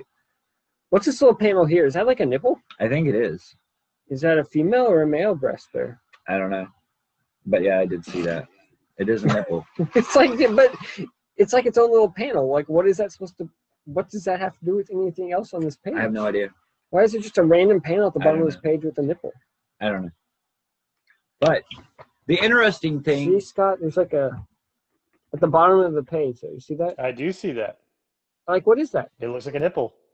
Right? So the interesting thing... So the dude's just drawing nipples and panels on this Supreme book? I mean, isn't this like a Superman thing? I don't know. Liefeld or Mickey inked it, so they saw it. I don't get it. What was I going to say? Oh, one of the other things is, so this is kind of like, I thought we're done with this one. You said, well, this is a general theme with like all of these books. And I think it was probably carried over into a lot of the Image books, but nipples? No, not nipples. The violence, the blood. There's a lot of it. It's almost like, I wanted to compare it to like when they finally got rid of the code, or they did the Max series at Marvel. Yeah. And it was like, hey, we can use the F word. Yeah. It's like every other word of dialogue was like F this, F that, S this. They're like, oh my God, we can cuss in a comic book. We're just going to. And it was like blatantly obvious. Like when you read it, you're just like, oh my God, it's like I'm in third grade. Whether it wasn't needed, they just. It's like I'm in third grade at the playground again. I just learned how to say shit or whatever, you know. But I think there's a lot of it, and they're just like, well, we can put as much blood on the paper as we want. You know, we can make it as violent as we want. And so, I mean, it is a running theme through a lot of this stuff. It does get, I mean, for a comic book in the 90s, I mean, you didn't see that. Like, and a lot of it, I think, was like when they. Hey, I'm not having a problem with the nipple. I'm just saying I don't know what it has to do with that page. Yeah, no, like it's completely out of place. I understand, and I did see that, and I think it might. I don't know. Like I think it because it's like its own panel. Right. Well, I don't see how it relates to any of these other. I think panels. it goes into this panel. And no, there's a divider right there. Yeah, I don't know, dude. I can't answer your question. Can we get Brian Murray on the podcast? I have a question. Maybe. I don't even know where he is anymore. I don't either. So then he never did anything else, did he? I don't think so. So then the next issue that falls onto the publishing. So this is like the order. Yeah, how is that part of the X-Treme universe? I think it's only because it has a Rob Liefeld story in it. So, but it's Bloodwolf. He's not part of the X-Treme universe. Does he ever show up at another time? I don't know, but he does have a series, and it's under Maximum Press. Yeah, but it has nothing to do with the Youngblood universe. So the weird thing is, I don't know that I ever read Darker Image because I had to pull this baby out of the bag. You never read it? I don't know. It's got the first Max story. Yeah, I know. The Max. It does. I know. It's the first Deathblow story. I had to unseal the bag, dude. So I even had that one. This is an anthology book. It was supposed to go more than one issues apparently, but I think only. Did you say Bloodshot was in there? No, Blood Wolf Max, not Bloodshot. Deathblow. Deathblow is it? Because I always confuse Deathblow and Bloodshot. And, yeah, they kind of were around the same time, but yeah, they're totally different. Sorry. Yes, they're different characters, but both of them have this big freaking red circle in their damn chest or something in some cases. But Deathblow doesn't technically have that. Yeah. He does, and they drew it on him at different points, if I remember right. Maybe I'm wrong, but I would have swore I had a copy of Deathblow somewhere where he had a big red circle on his chest. Probably when he was. I don't think he ever did. I don't know. But he might have. Okay. I didn't read every Deathblow comic. So this is I can't say I did either, but a lot of the Deathblow was black and white, and Bloodshot was always like white colored, so it they had very similar aesthetics, even without the red circle. I have the Deathblow card. This came back. Ooh. So anyway, yeah, it has a short story of the Max, and then it has Blood Wolf. Is it Blood Wolf? I think it's Rob Liefeld's take on Lobo. Basically, it's a Lobo ripoff. Yeah, it's a Lobo ripoff. And then Deathblow. It's got a Deathblow story. Does he have anything original? Lobo ripoff. Deadpool. That's right. So then the next issue is Supreme number 3. So it opens up in a boardroom with Jason Temple, who is the leader he's the guy that organized the heavy metal team. So one of the team members' name is Riot. He tells him that he's got to go to the tailor to get a new costume because his costume's out of date. So he leaves with another guy, and they go off to get a new costume. And then serious question. Yeah. For your notes, do you write them as you're reading the book, or do you write them after? I write them after. Because I don't know if as I'm reading, sometimes my brain just goes. Sometimes I have to go back. You have to go back. Flip the book just to get like the names right. Because I read like the Youngblood 1, 2, and Brigade, and it's like. There's so many characters that are also, I know. And they're also same-ish. Like none of them have a distinctive personality for the most part. You hit the nail on the head right there. Personality is like secondary in almost all these. I mean, it's almost like he's trying to give each character a little bit of a personality, but he doesn't give it enough development to really establish it. I would agree. I mean, if you read Youngblood, and many of them fall in certain stereotypes and whatever the hell else, and they're nothing original. Youngblood number 1 was a flip book, and it had 2 teams. There were probably 12 to 14 characters that were introduced in Youngblood number 1 that were all new. Yeah. And then Brigade, you brought another, 6 characters in. Yeah. And like I'm reading Brigade 1, and like there's a team member that isn't even established like until halfway through the book. I'm like, oh yeah, we have this other person over here, and this is her powers. It's like, but they're on a mission now. It's like, well, we didn't bother mentioning her in the first, 6 establishing pages or whatever. No. So anyway, there's another character. His name is Skyraker. Of course, he has a spaceship. So he goes up to the spaceship, and he's like asking about information about Supreme, and the computer's like, well, it's going to take 12 hours to compile all that data. And he's like, okay, well, do that for me then. So then the main bulk of the story, it's all set up, I guess, or whatever. So the main bulk of the story is that there's like this, it's like a peace conference or something, like at the UN type of thing, where there's all these delegates from all over the world that are flying into, I think it's JFK, or no, what's the one in DC? Anyway, they're all flying into the airport, and so these terrorists decide, hey, this would be a great time to like kidnap all these world leaders and then hold them for ransom. So that's what they do. And so then that's when I was talking about in the other one. So Jason Metal, the guy that's running it, Metal, he finds out about it. He's, oh crap, this is our chance. He's like, we gotta get there before Youngblood does, and we can make a name for ourselves. So he rounds up all his guys, and they send him to the airport, and they get a hold of Supreme, and Supreme shows up. But Bloodstrike is there. So they're introducing Bloodstrike in this issue.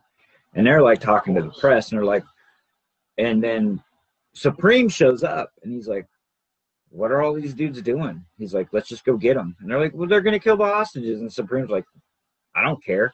He just flies in, and he gets like, he's just smashing heads, knocking people out, just killing people. And that's pretty much that issue. He like, what's the name of this other team?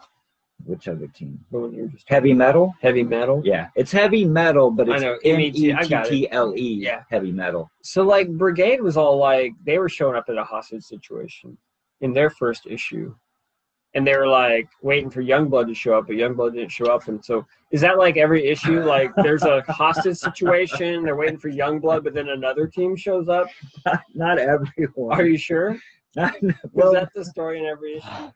No. It sounds. Did he introduce close. a new team? No.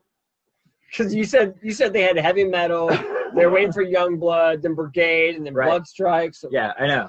It's like superheroes everywhere, dude. Do all the teams? How many of the teams start with B? I guess you said Brigade and Bloodstrike.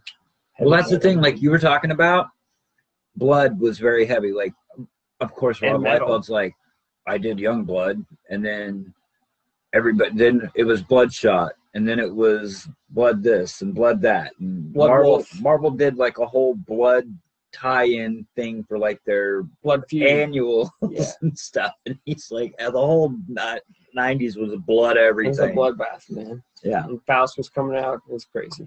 So Brigade number 4 is a flip book for Youngblood that also 5. has Youngblood number 5. Well, that's 2 for 1, dude. Right, I know. Right? I mean, as a great. comic fan, you're like, wow, I got both. Except when they did it like 5 pages. Except they did it just like they did when so you bought both of them. So you thought they had Brigade number 4 sitting here, and then they had Youngblood number 5 sitting here. You pick up and you're like, oh, I need Brigade number 4 and I need Youngblood number 5. So you pick them both up, and then you get home and you're like, holy crap, this is the same comic.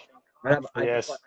And why did the price go up 50 cents? Because he had to pay his guys so damn much? I don't know. And he had to all buy Camaros. Okay, dude, so this Corvettes? is weird. So I started pulling out my old Wizard magazines, and I was looking like through it. I've got some of those too.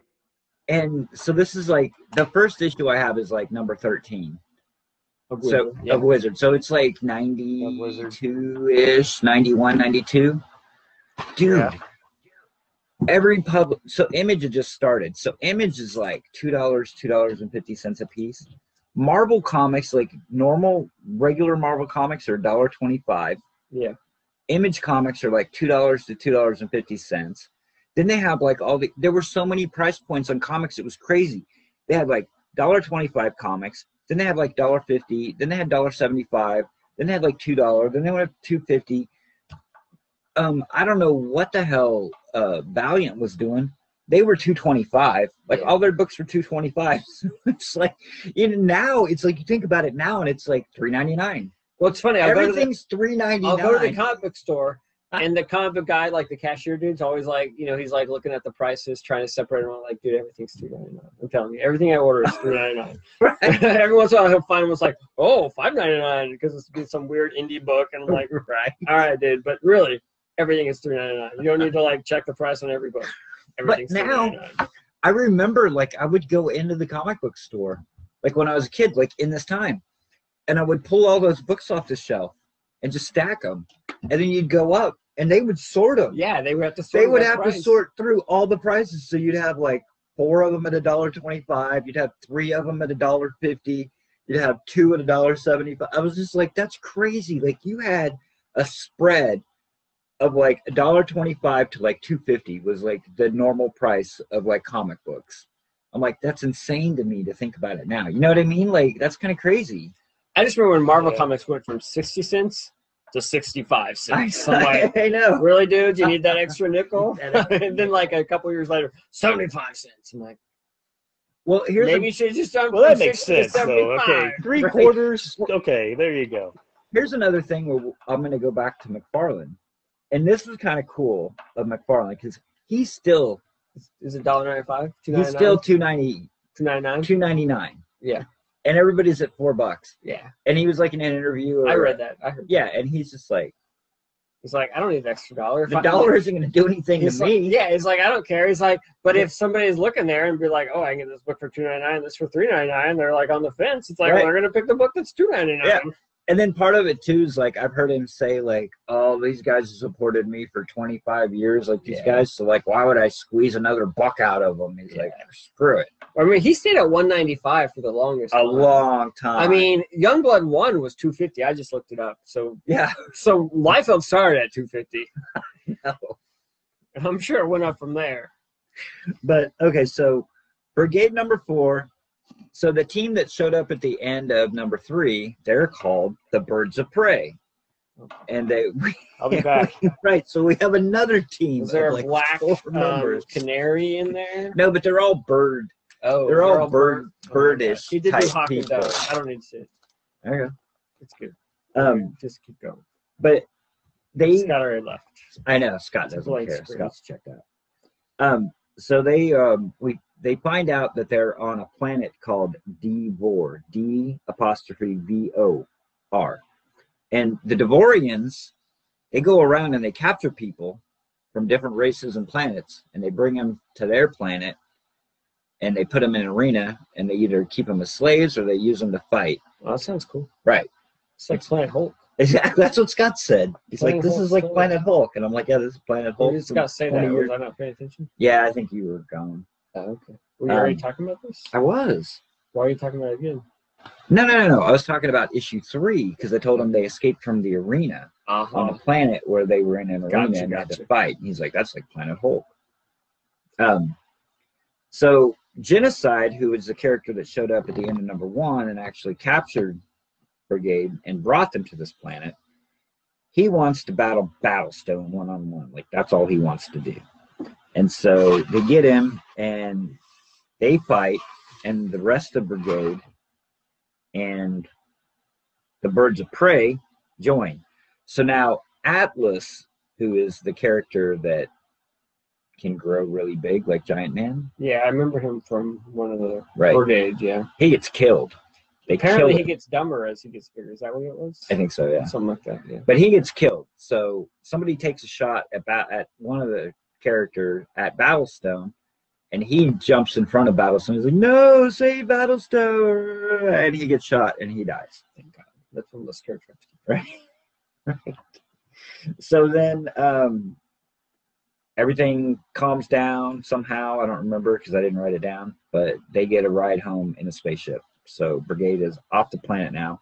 They're at home, and the Pentagon, they have a splash to the Pentagon, and they're like, Brigade's been gone for 3 months. If they reappear, we need to send our team Bloodstrike after them and take care of them. So they're slowly introducing Bloodstrike.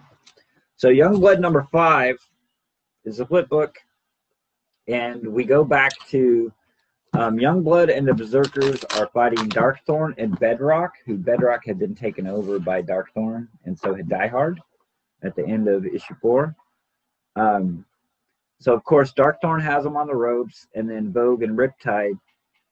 So Sci-Fire, they've kind of put him in, because Sci-Fire is like the powerful guy, and he's like the loose cannon, and so they kind of got him like handcuffed and taking him away. Well, he talks to him, and he's like, I'm the only dude that can take out Darkthorn. You need to let me free so I can take out Darkthorn. And they're like, okay, fine. And so he fights Darkthorn. And then, of course, Darkthorn's like got him on the ropes, and he's like, they've got Darkthorn on the ropes. And he's like, I'm not going to finish you up now. So I'm going to leave, and I'll come back and do it later. And so he leaves. And then Kirby, the character Kirby, he decides that he's going to stay on Earth. Named after Jack Kirby? Yes. And he's got a cigar, and he's like bare-chested, muscled up, or whatever. So, yes, it is a tribute to... This is the Rob Liefeld universe, so everybody would be that way. Right. He decides that he's going to stay, and he's going to help out Prophet. And so then the Berserkers, they go, okay, we'll see you later, and they leave, and they go back to wherever they come from. Yeah, so I was reading Youngblood 2, I think it was, where they introduced Prophet. And so it starts out with, like, that team with Kirby, right? What are they called? The Berserkers, you said? Yes. And then they're like... Berserkers with a Z. And they're, like, come after some people called, like, the Disciples. The Disciples, yeah. And then Youngblood comes in there with Prophet. I'm like... Dude, it's issue 2. I got 2 Youngblood teams. Now I got a team of the Berserkers. I got this team of bad guys called the Disciples. And I'm like 40 pages in, and there's like no character development. I don't know who the hell these people are. He is building a universe. Oh, he's building and something. no wonder sales kind of went. So then next is Youngblood Strike File number 1, which is also a flip book. So we've got Chapel story drawn by what's his face? Shep Yep? No, Jay that's Lee. Jay Lee, which is really friggin' awesome. And then we've got a Die Hard story, which is drawn by Rob Liefeld, I believe.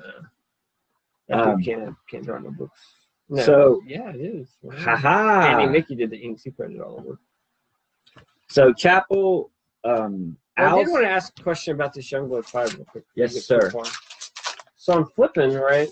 Mm-hmm. That's what you do on a flip book. You flip it. So I'm reading the book. I'm sorry, it's a brigade side. Yep. So Atlas jumps in front, gets killed. Mm-hmm. Got this big scene. All of a sudden, there's a cover of Brigade Zero in there. Right. But it doesn't really look like an advertisement, like Brigade Zero's coming out. It's just like Brigade Zero cover. I'm like, is this Brigade Zero? Is this like a triple book, like Brigade 4? You got Brigade, but then the next page looks like it continues the previous story, so it's not Brigade Zero. But no, it's an ad for Brigade Zero. That's a really weird place for an ad, and it doesn't even look like an ad. It looks like an actual cover to the comic. It is. Like sometimes they'll add some like words to say coming soon or get this book, you know. That thing was dripping with ink when they got it to the printer. I mean, that is the worst ad ever, that you can't even be for sure if it's an ad. So the Youngblood Strike File is... Where do you file this in your thing? Do you file it under Brigade or under Youngblood? I have one under Brigade and one under Youngblood. Of course, you have 2 copies. Well, I told you I had to buy 2 because they set them up. Of course you did. I probably have more than 2, to be honest with you. Pretty sad. So these are like flashback stories. So Chapel, Al Simmons, who later becomes Spawn, is not Spawn yet. So Rob Liefeld drew this, right? And Duke. All right, see that, Scott, how his like face mask is like droopy?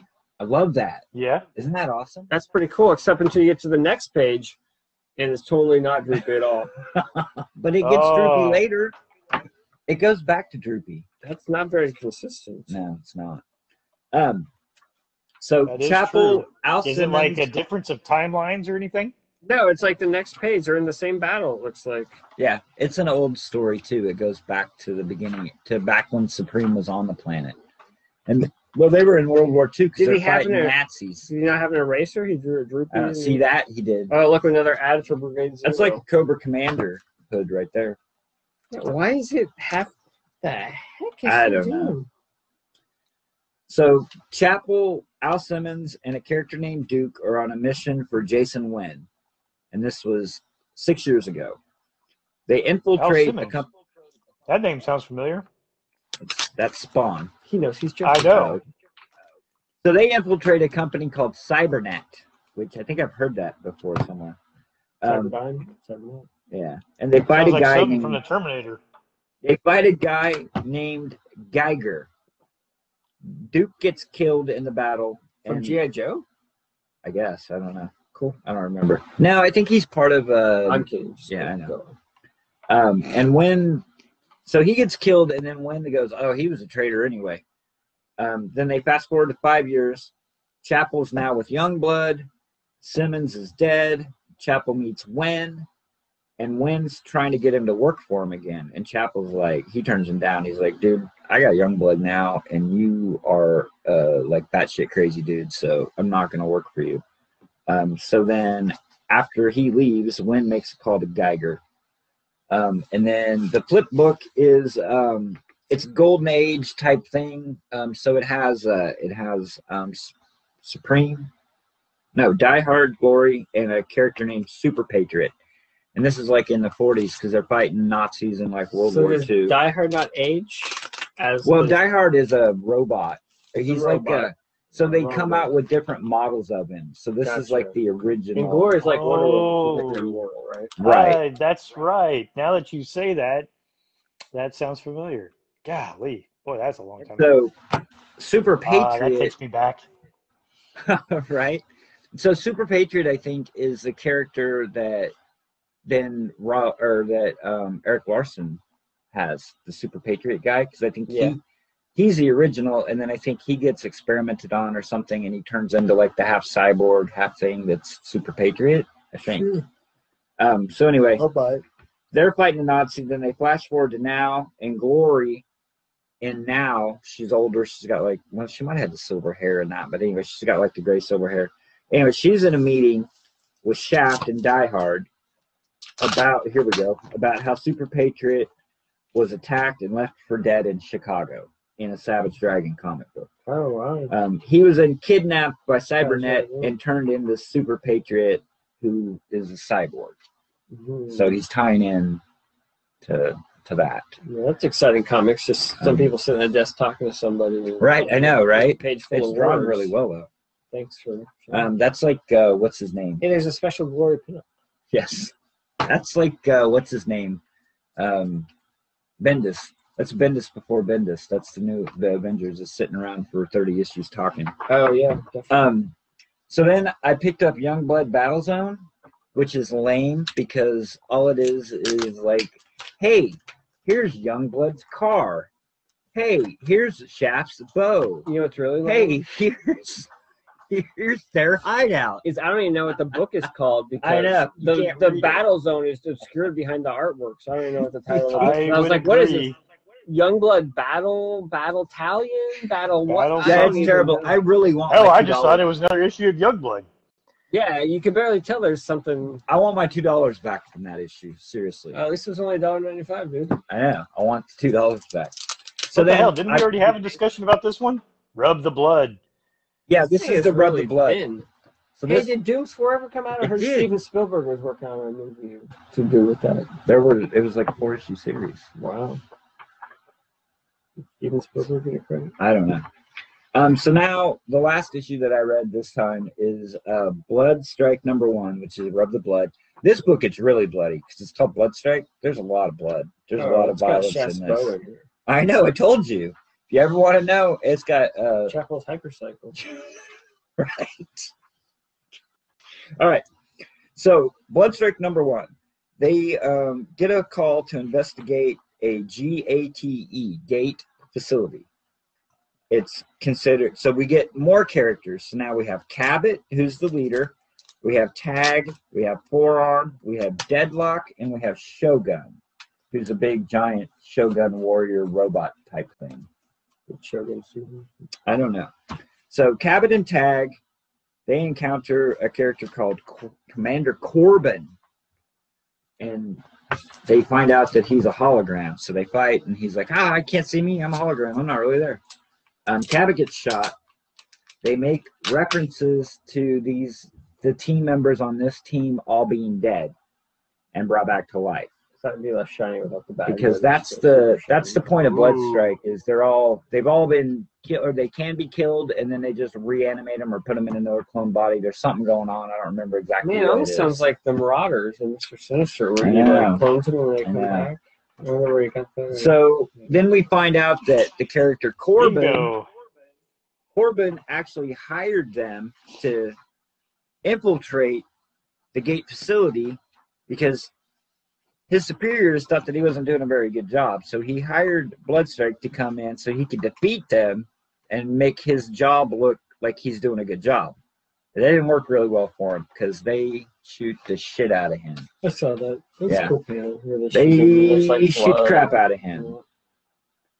And then at the very end, they get a call, and they are called in to take out Brigade because Brigade has popped back up. And as I mentioned in the last one, or one before that, they said, hey, if Brigade shows back up, it's sick Bloodstrike on him. So, man, it all ties together. It all ties together. It's like they're sitting in that studio just jamming these ideas jamming. So that's inking pages for $2,000 a week. That's right.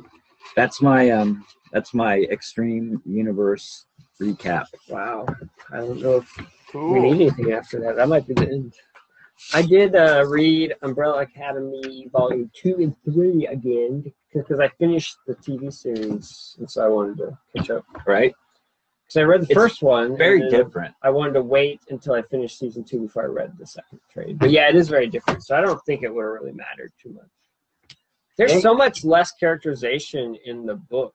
Oh, I know. The book is just so like, short. It's like snap, snap, snap. Yeah. Whereas the show, like, it spends all that time. But the second one is Dallas, so it is about the Kennedy assassination, sort of, kind of. Of course, it really doesn't really happen until the end. But it's good stuff. They spent a lot of time on this John Persis guy, who they really haven't touched on in the TV show at all, I don't think. But I don't know. It's what's the guy's Cha-Cha and what's the other one? You know, Scott? It doesn't matter. The two bounty hunter guys from the two bounty hunters show. They're in this one quite a bit. The second one, they're much more psychotic in the comic than they are in the TV show. But since I read 2, I went ahead and I read 3 too. I'd read it fairly recently, but it had been so long since I read 1 and 2. It was good to read it after reading the other ones because they do really flow into each other pretty nicely. But Hotel Oblivion. This is the one at the end where another Umbrella Academy shows up, isn't it? Yes, they come and they grab Vanya, I think, and they recruit her. But this one is basically, it's about, I guess, Hargreaves was made like the Arkham Asylum in a different like an Arkham Asylum hotel prison type thing to house all the criminals that he wanted to get out of commission or whatever. It's kind of like in another dimension or something. It's really weird. But anyway, they figure out, I guess John Persis, he owns this big corporation. I guess his dad was a criminal that's done there. And so he is trying to figure out how to break him out. And so he creates like a portal and they all kind of come through. And then it's just chaos as Umbrella Academy is trying to fight all these criminals that have escaped from this prison. So it's a big fun kind of action piece. But yeah, it's pretty cool. I liked it. The only thing I thought was weird about this one, and it bothered me last time too, it's like the coloring is funky. Like they almost color outside of the lines on purpose, like sort of artsy. Yeah, I remember you telling about that last time, I think. At first I thought maybe it was like a printing error, but then the more I looked at it, the more it's totally on purpose. Who's coloring? It's somebody good. Filardi. Nick Filardi? Yeah. So I'm sure that they must have told him, hey, color outside the line. Right. Because I don't think he'd do it on purpose. Yeah, it was interesting. I was hearing you talk, and that Cha-Cha. So they don't show up until the second one, but they're like the focus of the first season. Yeah, it's kind of like in the first season quite a bit. Yeah, they pulled from that second book, and they pulled some. Well, because they had to, and they just kind of mashed everything together. They really did. It really is a big remix of the books for the most part. It is. Which is fine. Honestly, though, I think it helped for the second season to flow better. In a lot of ways, No, I mean, I think it works really well. I think the television show is really good, and the books are really good. They're just slightly different, and that's animals. Great. I mean, it doesn't feel. I mean, they feel like one is inspired by the other, but they're such different mediums. Like they spend so much more time developing the characters and stuff. Like Klaus barely gets any like development. Where in the TV show, he's like this really well developed character. Yeah, absolutely. But in the books, they don't really do that very much. It's still really cool. It's just more of a comic booky thing. Mm-hmm. So I really enjoy both of them. So it's cool. Yes, but yeah, Vanya gets recruited to be in the in this new Umbrella Academy group or whatever. Not Umbrella Academy, they're a different academy. Is that in the third one? That's in the third one, yeah. Because I've read Sparrow, aren't they? Once. What's that, Scott? Are they the Sparrow Academy, maybe? Yeah, it's what they're called in the TV show. They don't really. I don't think they give them a name in the comic. Oh, they don't give them a name here. Okay. No, I don't think they do. But maybe that's what they are going to be, and maybe they do, and I just missed it. That's possible. Could be. I don't know. I get things a little blurred between the TV show and what I read there. Yeah, but yeah, it was really fun going back and reading these. I really enjoy the comic Umbrella Academy. It's just a really unique, cool thing. Yeah, but it was like you said, I went back and reread it after I watched the season, and I was just like, this is it? Yeah, there's not a lot there. There's not a lot there compared to the TV show. Yeah. And it was weird because, like, I remember, I might have even mentioned it, like, I remember when Umbrella Academy came out, and it was like, it was crazy popular. It was hot. Like, it was a hot book. Like, and it was a new concept, I guess. And, I mean, it was really well done. It was written really well. The art's amazing. But when I went back and reread it a second time, I'm just like, you know what I mean? Like, yeah, it wasn't like, I'm like, why did I like this so much? Like, why was I so up on this? Like when it came out, I mean, it's still solid. It's good, but it's not anything that just like blows me away now. Yeah, I think it was just very unique at the time. Right. But yeah, it definitely. I don't know if time has been that kind to it. Right. And I mean, I'm not saying it doesn't mean it's bad. It just means it's not as groundbreaking. Right, exactly. And that's the thing. It's like if it came out now, it'd just be like, yeah, it's a cool comic, you know what I mean? But I really remember like when it first came out, like maybe that was the first time we saw, is it Gabriel Ba? Like was that his breakout stuff? That was his breakout stuff. Because his art is really cool and I like it. Yeah. But anyway. Did he do Casanova or was that the other one? That was the other one. That was Fabio. Okay. Yeah. So, but yeah, that was definitely his breakout. Cool. All right, Scott, I think you have to do another episode of the 616. Let's see here. Well, we already talked a little bit about the women in comics, so we can skip that one. After that, they talk a little bit about some of the foreign artists. But I don't remember their names or anything. Quite frankly, I thought it was probably one of the weaker episodes. Just because of the fact that they're trying to advertise the fact that, hey, they use, some artists and writers outside of the U.S., so that they can get different perspectives for their tales, and things. For Rob Liefeld's because they work a lot cheaper. Yeah, could be. But I think in particular, it was an artist that was working on Miles Morales' Spider-Man. But so you guys would probably be familiar with him. But I heard the name. I might definitely wasn't. I don't read that book. Yeah, and I don't pay attention. Yeah, unfortunately, I don't remember. Couldn't tell you who draws it or anything. Yeah, sorry about that.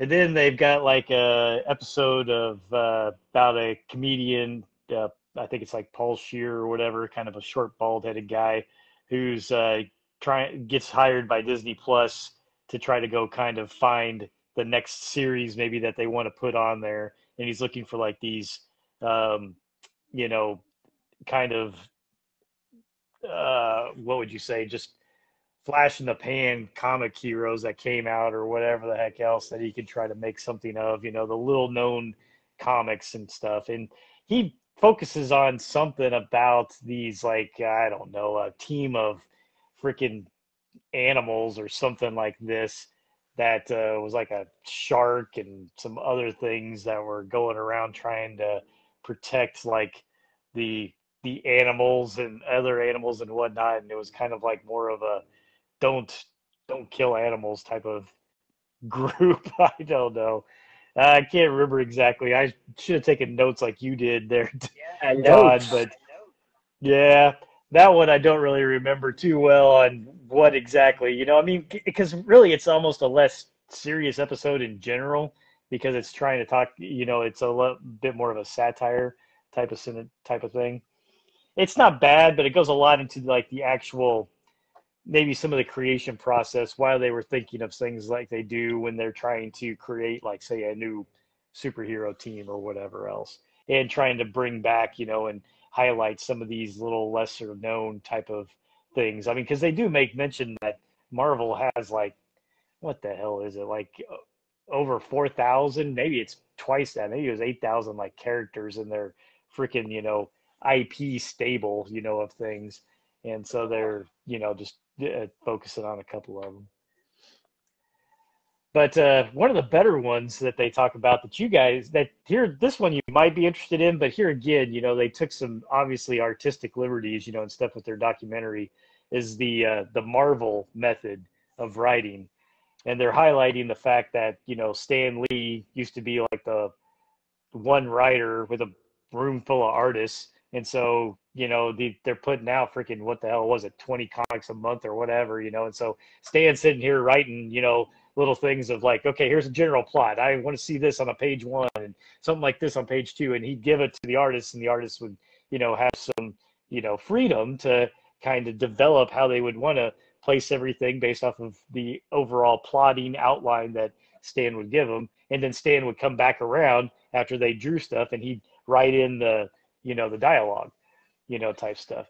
And so that came to be known as the Marvel method. And that's what that whole episode is about, is kind of explaining that. And there's one of the writers, Dan Slott, I think, or something like that, that still, that still uses that Marvel method in a way. But I think some of it, like I said, was taking liberties to try to demonstrate the Marvel method in some respects, as well as Dan's been around, I guess, Marvel since like the 90s or something, for like 30 years.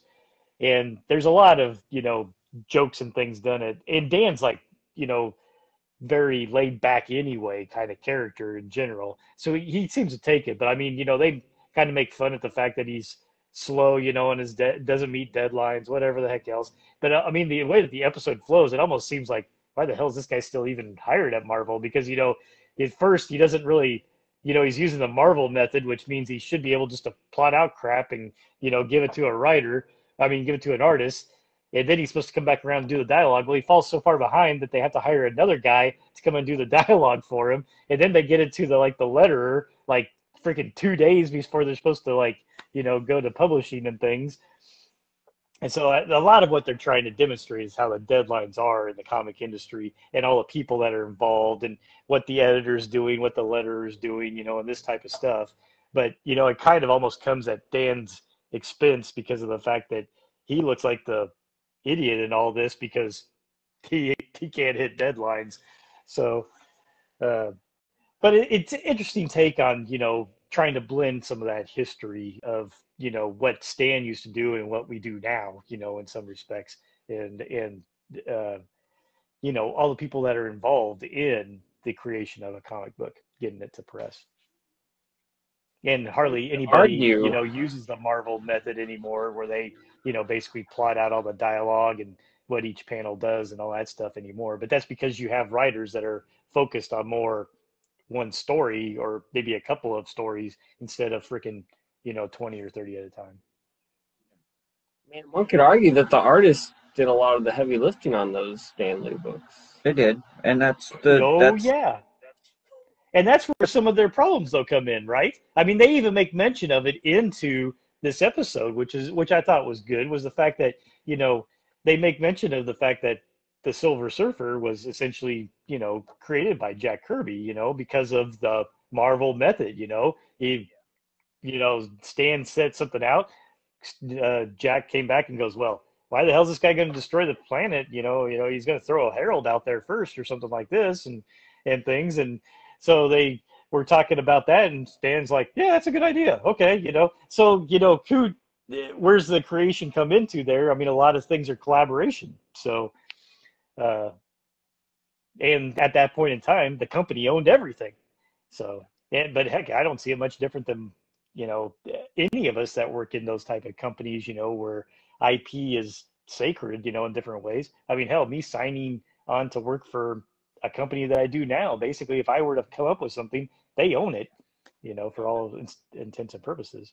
I think it's more that, like, if you casual Joe on the street, you say, well, who created all the Marvel characters? Oh, Stan Lee did. Right. Oh, you're right. But what about Steve Ditko? Who's Steve Ditko? Yep. Oh, the Steve guy Ditko. who pretty much invented most of the Spider-Man stuff. Right. Who's Jack right. Kirby? I don't know. Right. Yeah. And a lot of that exactly is right. because, a lot of that is because Stan was he's the mouthpiece. He was the mouthpiece. I mean, he pumped all that stuff, and yeah. Well, but he was the big proponent, I mean, he was the salesman for Marvel. And so he was the face of Marvel Comics for the better part of decades. He was like, what? Now, was it, Stan, part of Stan's, fun was the fact that he would embellish and whatever the hell else, type things. He would try to give credit where credit was due, but would it always be heard? I don't know, I was listening to a podcast or whatever, and somebody was talking to Stan Lee, and what character was it? And he's like, so, you created this character, and Stan Lee's like, I did. It's like, I didn't even know that was my character, whatever. Like, I don't remember creating that character. But, and he may have, and he may not have, Right. As some of that goes. Well, and that's funny, though, because, that's a big part of, like, with Kirby. I mean, when he left Marvel and went to DC, and DC let him write and draw everything, he never went back. He never did anything after that with the writer. Yeah. He did everything because he felt like he was mistreated, Never got credit. He never got compensated for his work, and he's like, well, screw that. I'm not going to do that anymore, Well, it's like that interview with Todd McFarlane where he was talking to Gary Groth from the Comics Journal, and they were asking, well, who should have more? I mean, right. He's like, should the writer get more money? Should the artist get more money? He's like, you know what, Gary, just give the artist 10% and give the writer 90%. You know what's going to happen? Every artist is going to be their own writer because we can draw and we can write. We may not write as good as you writers who are just writers, but we can do it good enough. And then you writers can have good luck finding somebody to draw your games. Yeah. Well, and part of it too, like I listened to that podcast and Liefeld is McFarlane was like hammering Liefeld. He's like, dude, you need to plot your own book. You need to pencil your own book. You need to ink your own book.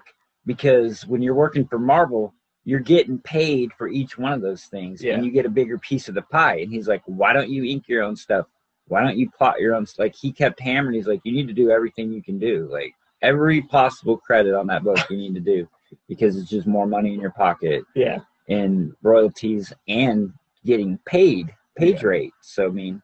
Well, it's just like how Fabian Nicieza is credited as the creator of Deadpool with Rob Liefeld. It's like, well, you know what? He scripted the first appearance. Right. Well, but Rob Liefeld plotted. He created the design. He did everything. But Fabian Nicieza is a co-credit. Well, it's like, okay. So when I listened to the beginning of the Liefeld podcast, he talks about like when he took over New Mutants and Louise Simonson was writing New Mutants. Yeah. And when he came on, they told him that they were going to get rid of the writer. Yeah. And so he had, according to Rob Liefeld, like he had plotted everything out. Like he created Cable. He plotted all those issues. Like he did all this stuff. Yeah. And then I'm listening to a podcast on Word Balloon, and he's interviewing Walt Simonson and Louise Simonson. And he's like, yeah, so, I mean, you basically created Cable. And she's like, yeah, that was an interesting time. Yeah, I did. I helped create Cable. And I'm just like,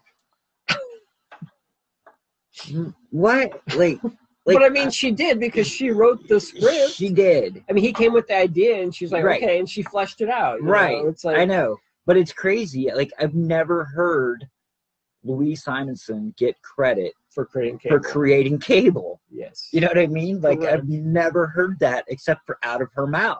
Correct. And only because someone point blank asked her. Exactly. She would never go around saying, I created Cable. Right, exactly. It's crazy when you work on a book together.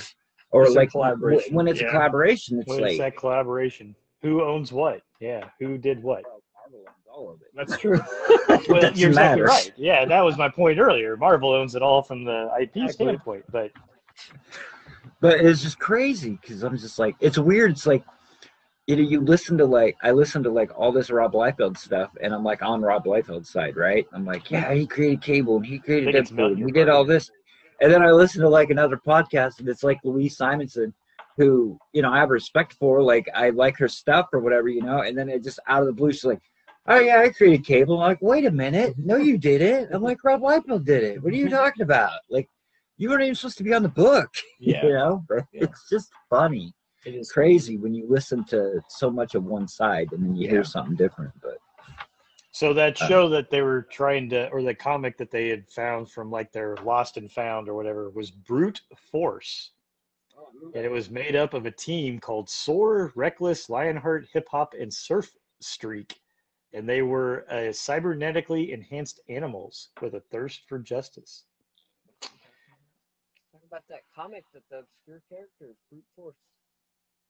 And they were and that's what they had hired Paul Scheer, that comedian, and he found this group, that was a comic, and he goes, oh, Brute Force, who is this? And so he found this comic, and he in the episode of the Marvel 616, he goes into a little bit more in depth of who was Brute Force, who created it, or whatever, whose idea it was, and then he takes that superhero group and he takes it around to try to make a demo, of what he would create if it was a TV show. And then he tries to, sell that demo or propose that demo to the Disney Plus executives, type thing.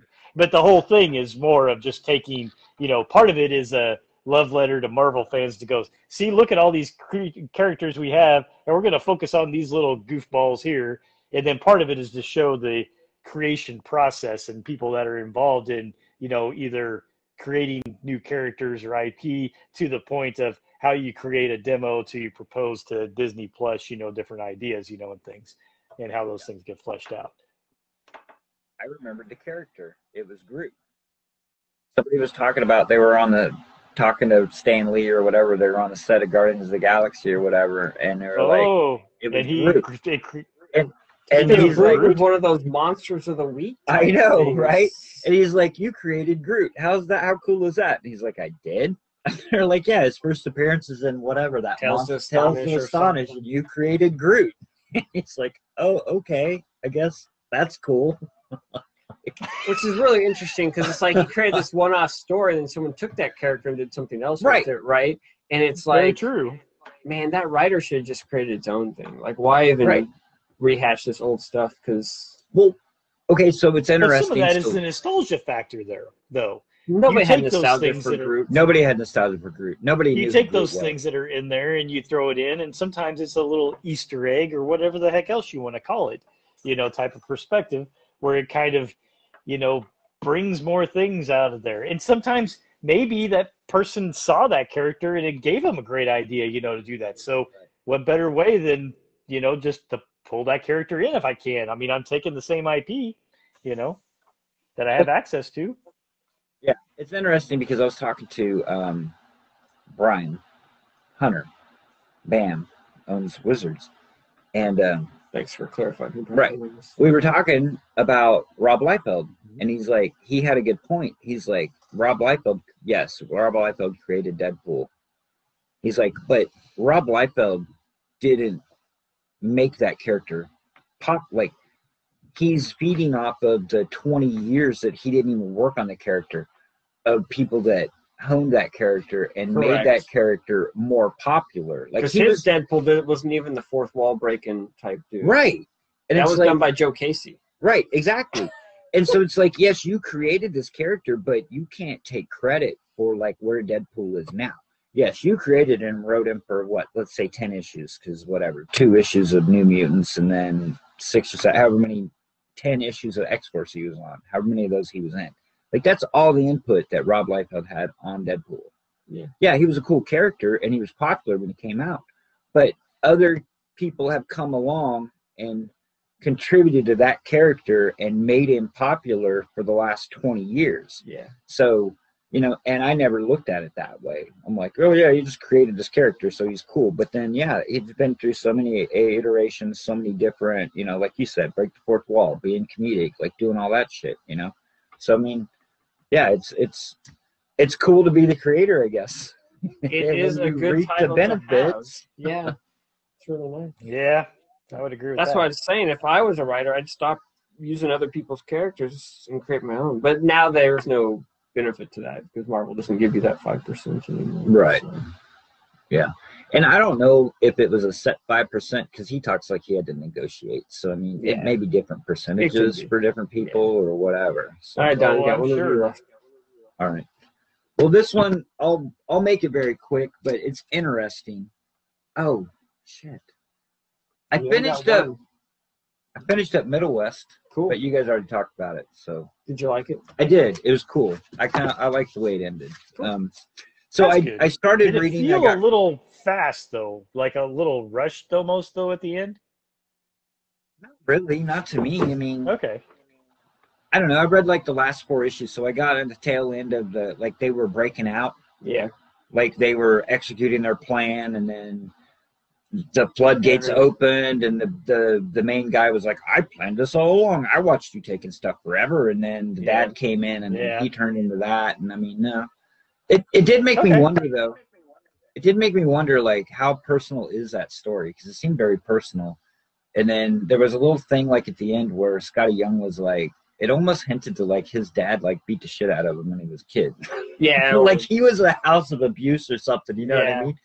And because I'm like, man, that's pretty crazy to like build that story and make it that personal and you know what I mean? Like, but I don't know. It was just kind of the feeling I got from like the page or whatever when he talked about it at the end. But so I got caught up on New Mutants. Cool. So they did a special War Children. It was actually Chris Claremont and Bill Sienkiewicz came back and did the artwork. Yeah.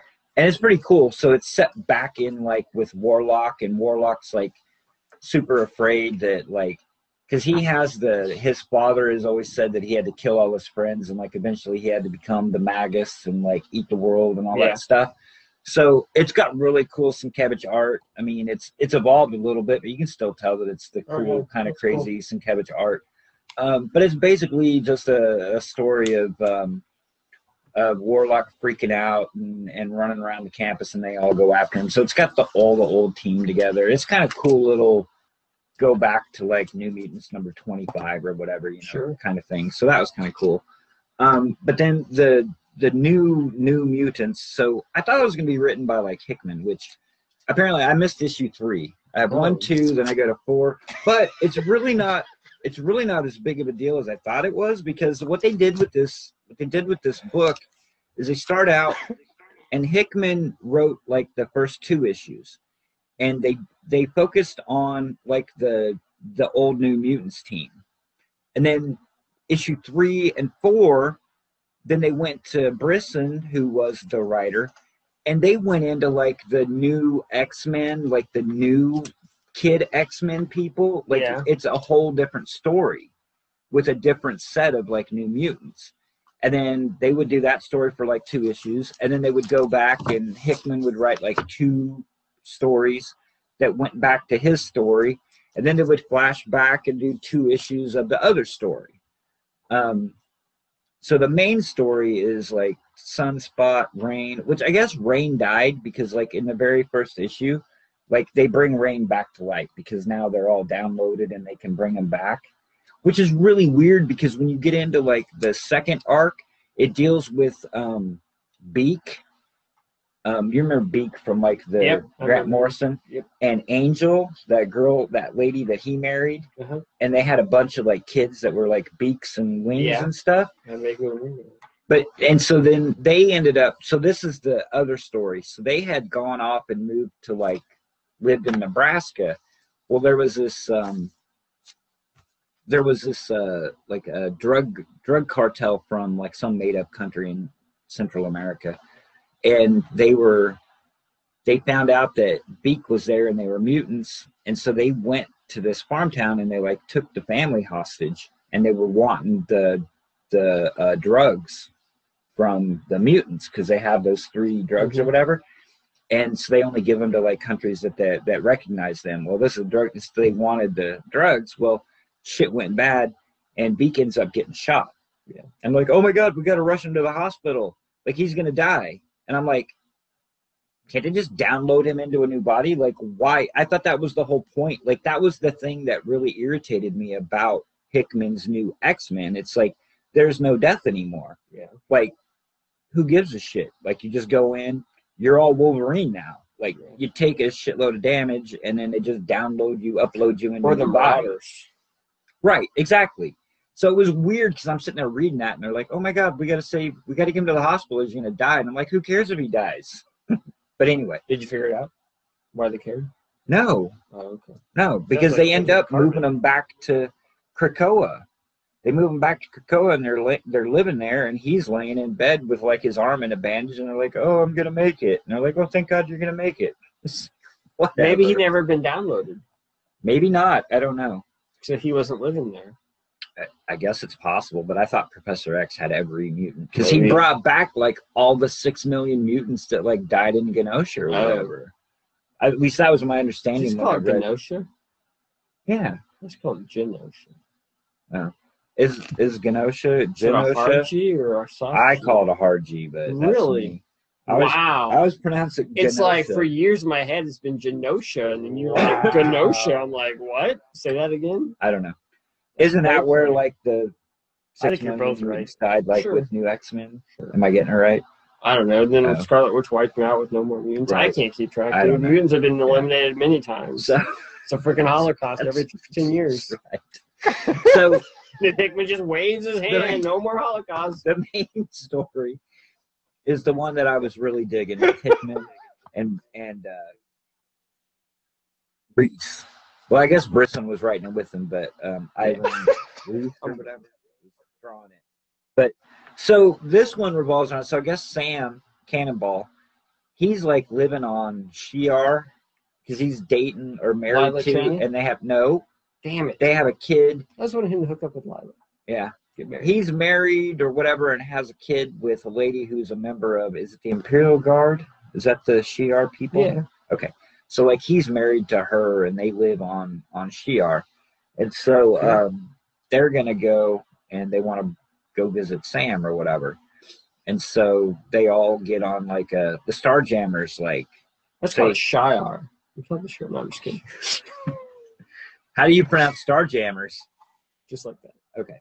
So the Starjammers are like, yeah, we're going that way. Hop on. We'll give you a ride there. And so they go.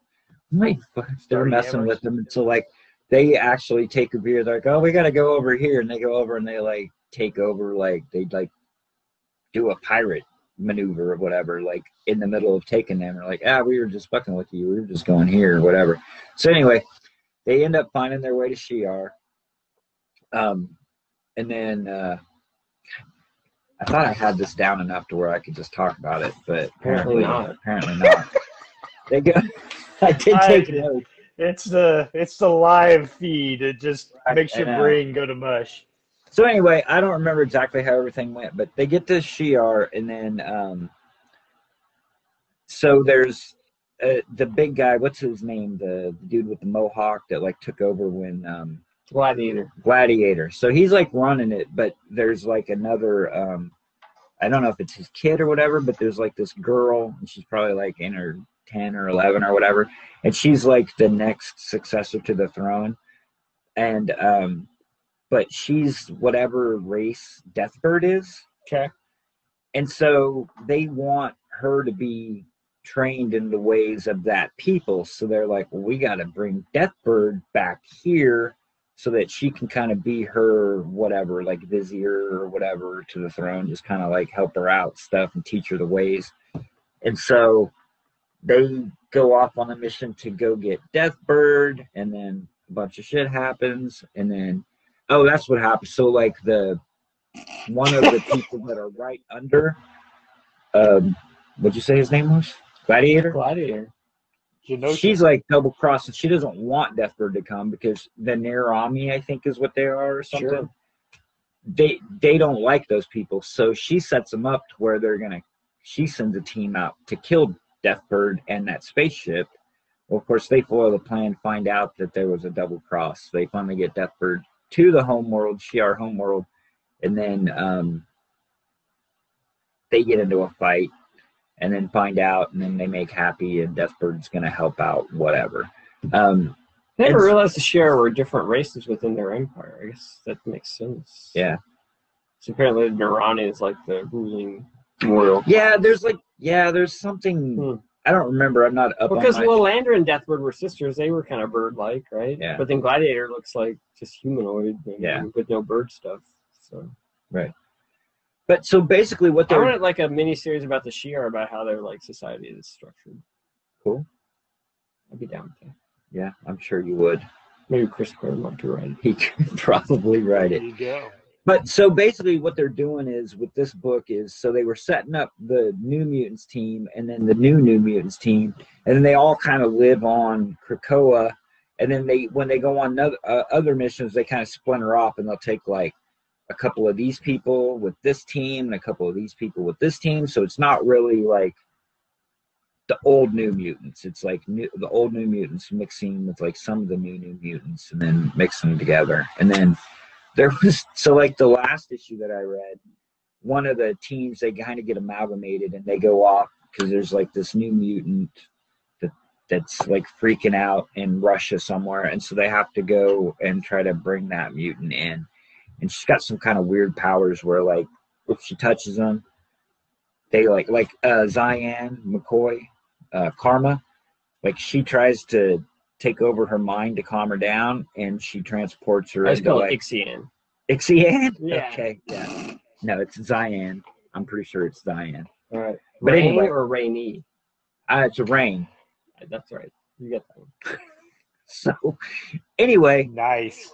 They some of the team gets captured, and they call back to the New Mutants, and they're like, "We need backup, or we need help." Well, they go and who is it? Who's Wildside? Do you remember who the hell he's a team member of? He's in Youngblood. No. His brigade, man. Yeah, the Mutant Liberation Front. Bloodstrike. Yeah, he's part of the MLS. The Mutant Liberation Front. Wildside. Yeah. So Rob Liefeld created him. They go to. He created 1,000 other characters. I know. I think Louis Simonson created them too. So these guys are living on Krakoa. It's got like that dude with the 4 arms. Yep, the little 4-arm dude. Right. And so I think it's Doug Ramsey. He goes to like try to recruit their help.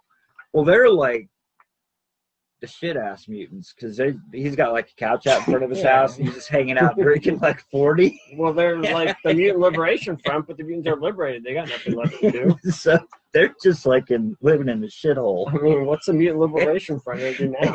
And he goes in. White. Doug Ramsey goes in to try to recruit Wildside for somehow. He needs Wildside's help. And it's funny because they're like living on Krakoa, but they're like living they're living in the slums. Wild Child was a mutant too. Maybe that was Wild Child. No, that's Wildside. Oh, okay. But he looks a lot like Wild Child. It's just I wonder funny. if they get together, like have like a party every year. It is Wildside. It's right there. Wild but Child. it's interesting because Wildside's just sitting. Is he clipping his nails? He's clipping his toenails with a pair of like scissors or clippers. He's got some nasty toenails, some nasty yellow toenails. I think so. Falling on that board on that coffee table. Anyway, that's New Mutants. I'm done. Wow. I'm going to talk about. I started rereading 100 Bullets. Yes. Ooh, I like that one. So when I read this originally, it was like as the hardcovers came out. Rereading it, it's like I'm trying to like connect all the pieces that I'm sure I was missing the first time around. You didn't read this in single issues? No, I read it in hardcovers as they came out like every year. You haven't read this until like 5 years ago? Because this stuff was just recently collected. Yeah, I read them as they came out. Wow. Yeah, I Was mean, the I'm thinking I series didn't finished? read the end of it until probably about 5 years ago or so. What Right. was the single issues of the series finished before they started coming out with these hardcovers? I don't think so. Huh. I don't know, dude. These are interesting questions I don't have the answers to. All right, so it starts out with Dizzy. So when I first read about this series, they said, yeah, this guy gives this guy... Really? You're going to slurp your drink while I'm trying to do my review? Sorry. All right. So when I first read about this series, it was like, oh, this guy gives these people like 100 bullets and they can go get revenge or whatever. It seemed like a kind of, you know, just a crime one-off type thing. But, you know, as you're reading it, you're quickly realizing there's like a bigger story, right? Right. Well, now that I know there's a bigger story, I'm starting at the beginning, it's much more interesting. I see all the like little hints and subtext and stuff. So much more helpful. Have you ever reread this from the beginning, or you just read it as it came out? I've reread it a couple times because I read it as it came out. And then you reread it. And then, like, when I got to issue 50, I was like, I have no idea what the hell's going on. So I drug out 50 single issues and pulled them out of the bags and the boards and read up to, like, 50. See, my strategy is I get to issue 50, I don't know what's going on, I just keep powering through, and then at some point later on, I'll go and I'll reread it. So that's what I'm doing now. So I've probably, it's all going to come together. I probably read this all together twice. Cool. But I still have no idea exactly what's going on. Like, I remember bits and pieces of it. Sure. Well, anyway, the first character is Dizzy, and she just got out of jail, and she gets 100 bullets to get revenge, finding out who killed her son or her daughter and her husband while she was in jail. Turns out it's her brother and a couple dirty cops. So she gets revenge on them. And then, as I remembered, she basically... So Agent Graves is a guy who's going around giving 100 bullets. Right. Well, there were a group called the Minutemen. Mm-hmm. And there was some kind of, you know, big, powerful group of rich people that they were like the henchmen for. Like there's like 13 of them, right? 13, yeah, the 13 or something. But they haven't even got into that yet. But anyway, so, but yeah, it's basically, but I guess something happened and they're starting to hint at it. I'm about issue 10. They're starting to hint. Something happened. The Minutemen got wiped out, pissed off the 12, 13 or whatever. And then, so he's recruiting new Minutemen. And Dizzy is like, his like test to recruit them is he gives them 100 bullets and sees what they do with them. Right. See if they have the balls to carry through or whatever. Blah, blah, blah. And so the first story is Dizzy. Bullets are a test. Yeah. And so Dizzy, she has the ball. She carries through. He recruits her. The second story is about this guy who kind of loses his nerve halfway through and gets kind of distracted and doesn't carry through. And he gets a bullet in the head by whoever he's trying to. It's one of the 13 that he's messing with or whatever. And then we do there's a couple more stories. So I don't know how many of these stories are important and how many aren't, right? Because like then there's like a one-off story about like, well, then Wano shows up in one of them or whatever, you know, and he's one of the old Minutemen. And then there's a story about just this lady who like finds out her husband was abusing her daughter and she like shoots him or whatever, you know, but it's like a one-issue thing. It's like, is that chick coming back later? I don't know. Or is that just a one and done or whatever? Right. And then they do like a story about another guy, gives him the 100 bullets, you know. Well, it turns out he was a Minuteman, but he was somehow like brainwashed to forget it. Like they somehow brainwashed him. And then he hears like a code word. He goes all like, you know, super spy on everybody and blows a bunch of people. Yeah, it's like Croatoa is like the magic word. Oh, yeah, I remember that. Yeah, and that guy's name is Cole. So he's one of the old guys, but he's been reactivated, sort of, right? And so that's kind of where I'm at. And you know, they're just kind of laying the groundwork and kind of recruiting and establishing some of the old characters, establishing some of the new characters. It's just kind of putting the pieces out there. But yeah, no, it's super, super cool. It's funny because I love Eduardo Arisso's artwork. Oh, yeah. But his early stuff is not as strong as I remember. Right. Like he's gotten a lot better. It's like his old stuff isn't bad. It's just you can tell that he was still developing. Right.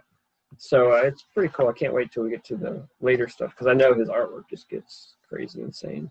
Because like he's doing that book Moonshine, you know, and that book it just looks so much better than these early. Well, it's weird too. Like like Todd McFarlane, you know, he's doing a little bit of artwork because I got caught up on Spawn. I didn't review him, but he does a little bit of the artwork. Yeah. His artwork has changed a lot. Well, he's all digital now. He's all digital now, and I don't know if that has anything to do with it. I'm sure it has some of it. I'm sure it has some of it, but I mean, he didn't do anything for 20 fucking years. I'm sure he was trying. Well, maybe a Just little not bit putting here and stuff there. out, yeah. Right. But his style's changed a lot. And we've seen that too, even with like, you know, like Frank Miller. Oh, like, don't even get me started. yeah. So I mean, but the point is, like, I don't like Todd McFarlane's art now. You know what I mean? Like, well, part of it's your taste has changed. Well, that is too. And part of but, that his style has changed as well. Yeah, exactly. But yeah, if he was to go and draw like a monthly book, I'm not sure that he'd be that good. Yeah, exactly. Really? Wow. Not the way he does it now. I mean, I don't know. It seems like he's not as messy as he used to be. Yeah. He's a little cleaner. I don't know. Yeah. Anyway. Yeah, that's cool. How many books are there? Because this one is like 19 issues. I'm only like halfway through it. I know I have them all. Yeah. Because I double dipped on all that. But I don't even think I pulled them out of the shrink wrap. Mm-hmm. Because eventually I'll sit down and do a reread. But I got a lot going on. I actually also read, I finished up volume 2 of that Crisis. Oh. But I didn't want to bother you guys with it. So. I really do. But I am making progress on it. And I will say, like, towards the end of the second book, I think it's Denny O'Neil. I think Denny O'Neil starts writing it. The stories get a little bit better. They're not like kooky crazy, but the stories actually got a little bit better. You claim the old ones were fine. Well, they are, but they are of an older time. You can kind of see where they kind of transition a little bit. You know what I mean? Yeah. Cool. All right. You got any other parting thoughts, Scott? It's getting kind of late. It is, probably. Yeah, it is. Well, one quick thing on that Marvel 616. The other episodes that were on there was one about cosplay type stuff. I mean, it's nothing real huge there. Another one about toys in the Marvel universe type stuff, and kind of talks a little bit about Funko and Toy Biz, and things. Not a whole lot of history there, but maybe something, that you could glean out of it. The other thing, though, that was kind of good is the last one. It talks about Marvel and working with stage plays for like high schools. And that's kind of, I mean, you might like it a little bit there, Drew, just because of the fact of Emma, and things. But the fact that Marvel actually has, some stage play type things, screenplays already preset for high schools for them to do their type of, these plays and things.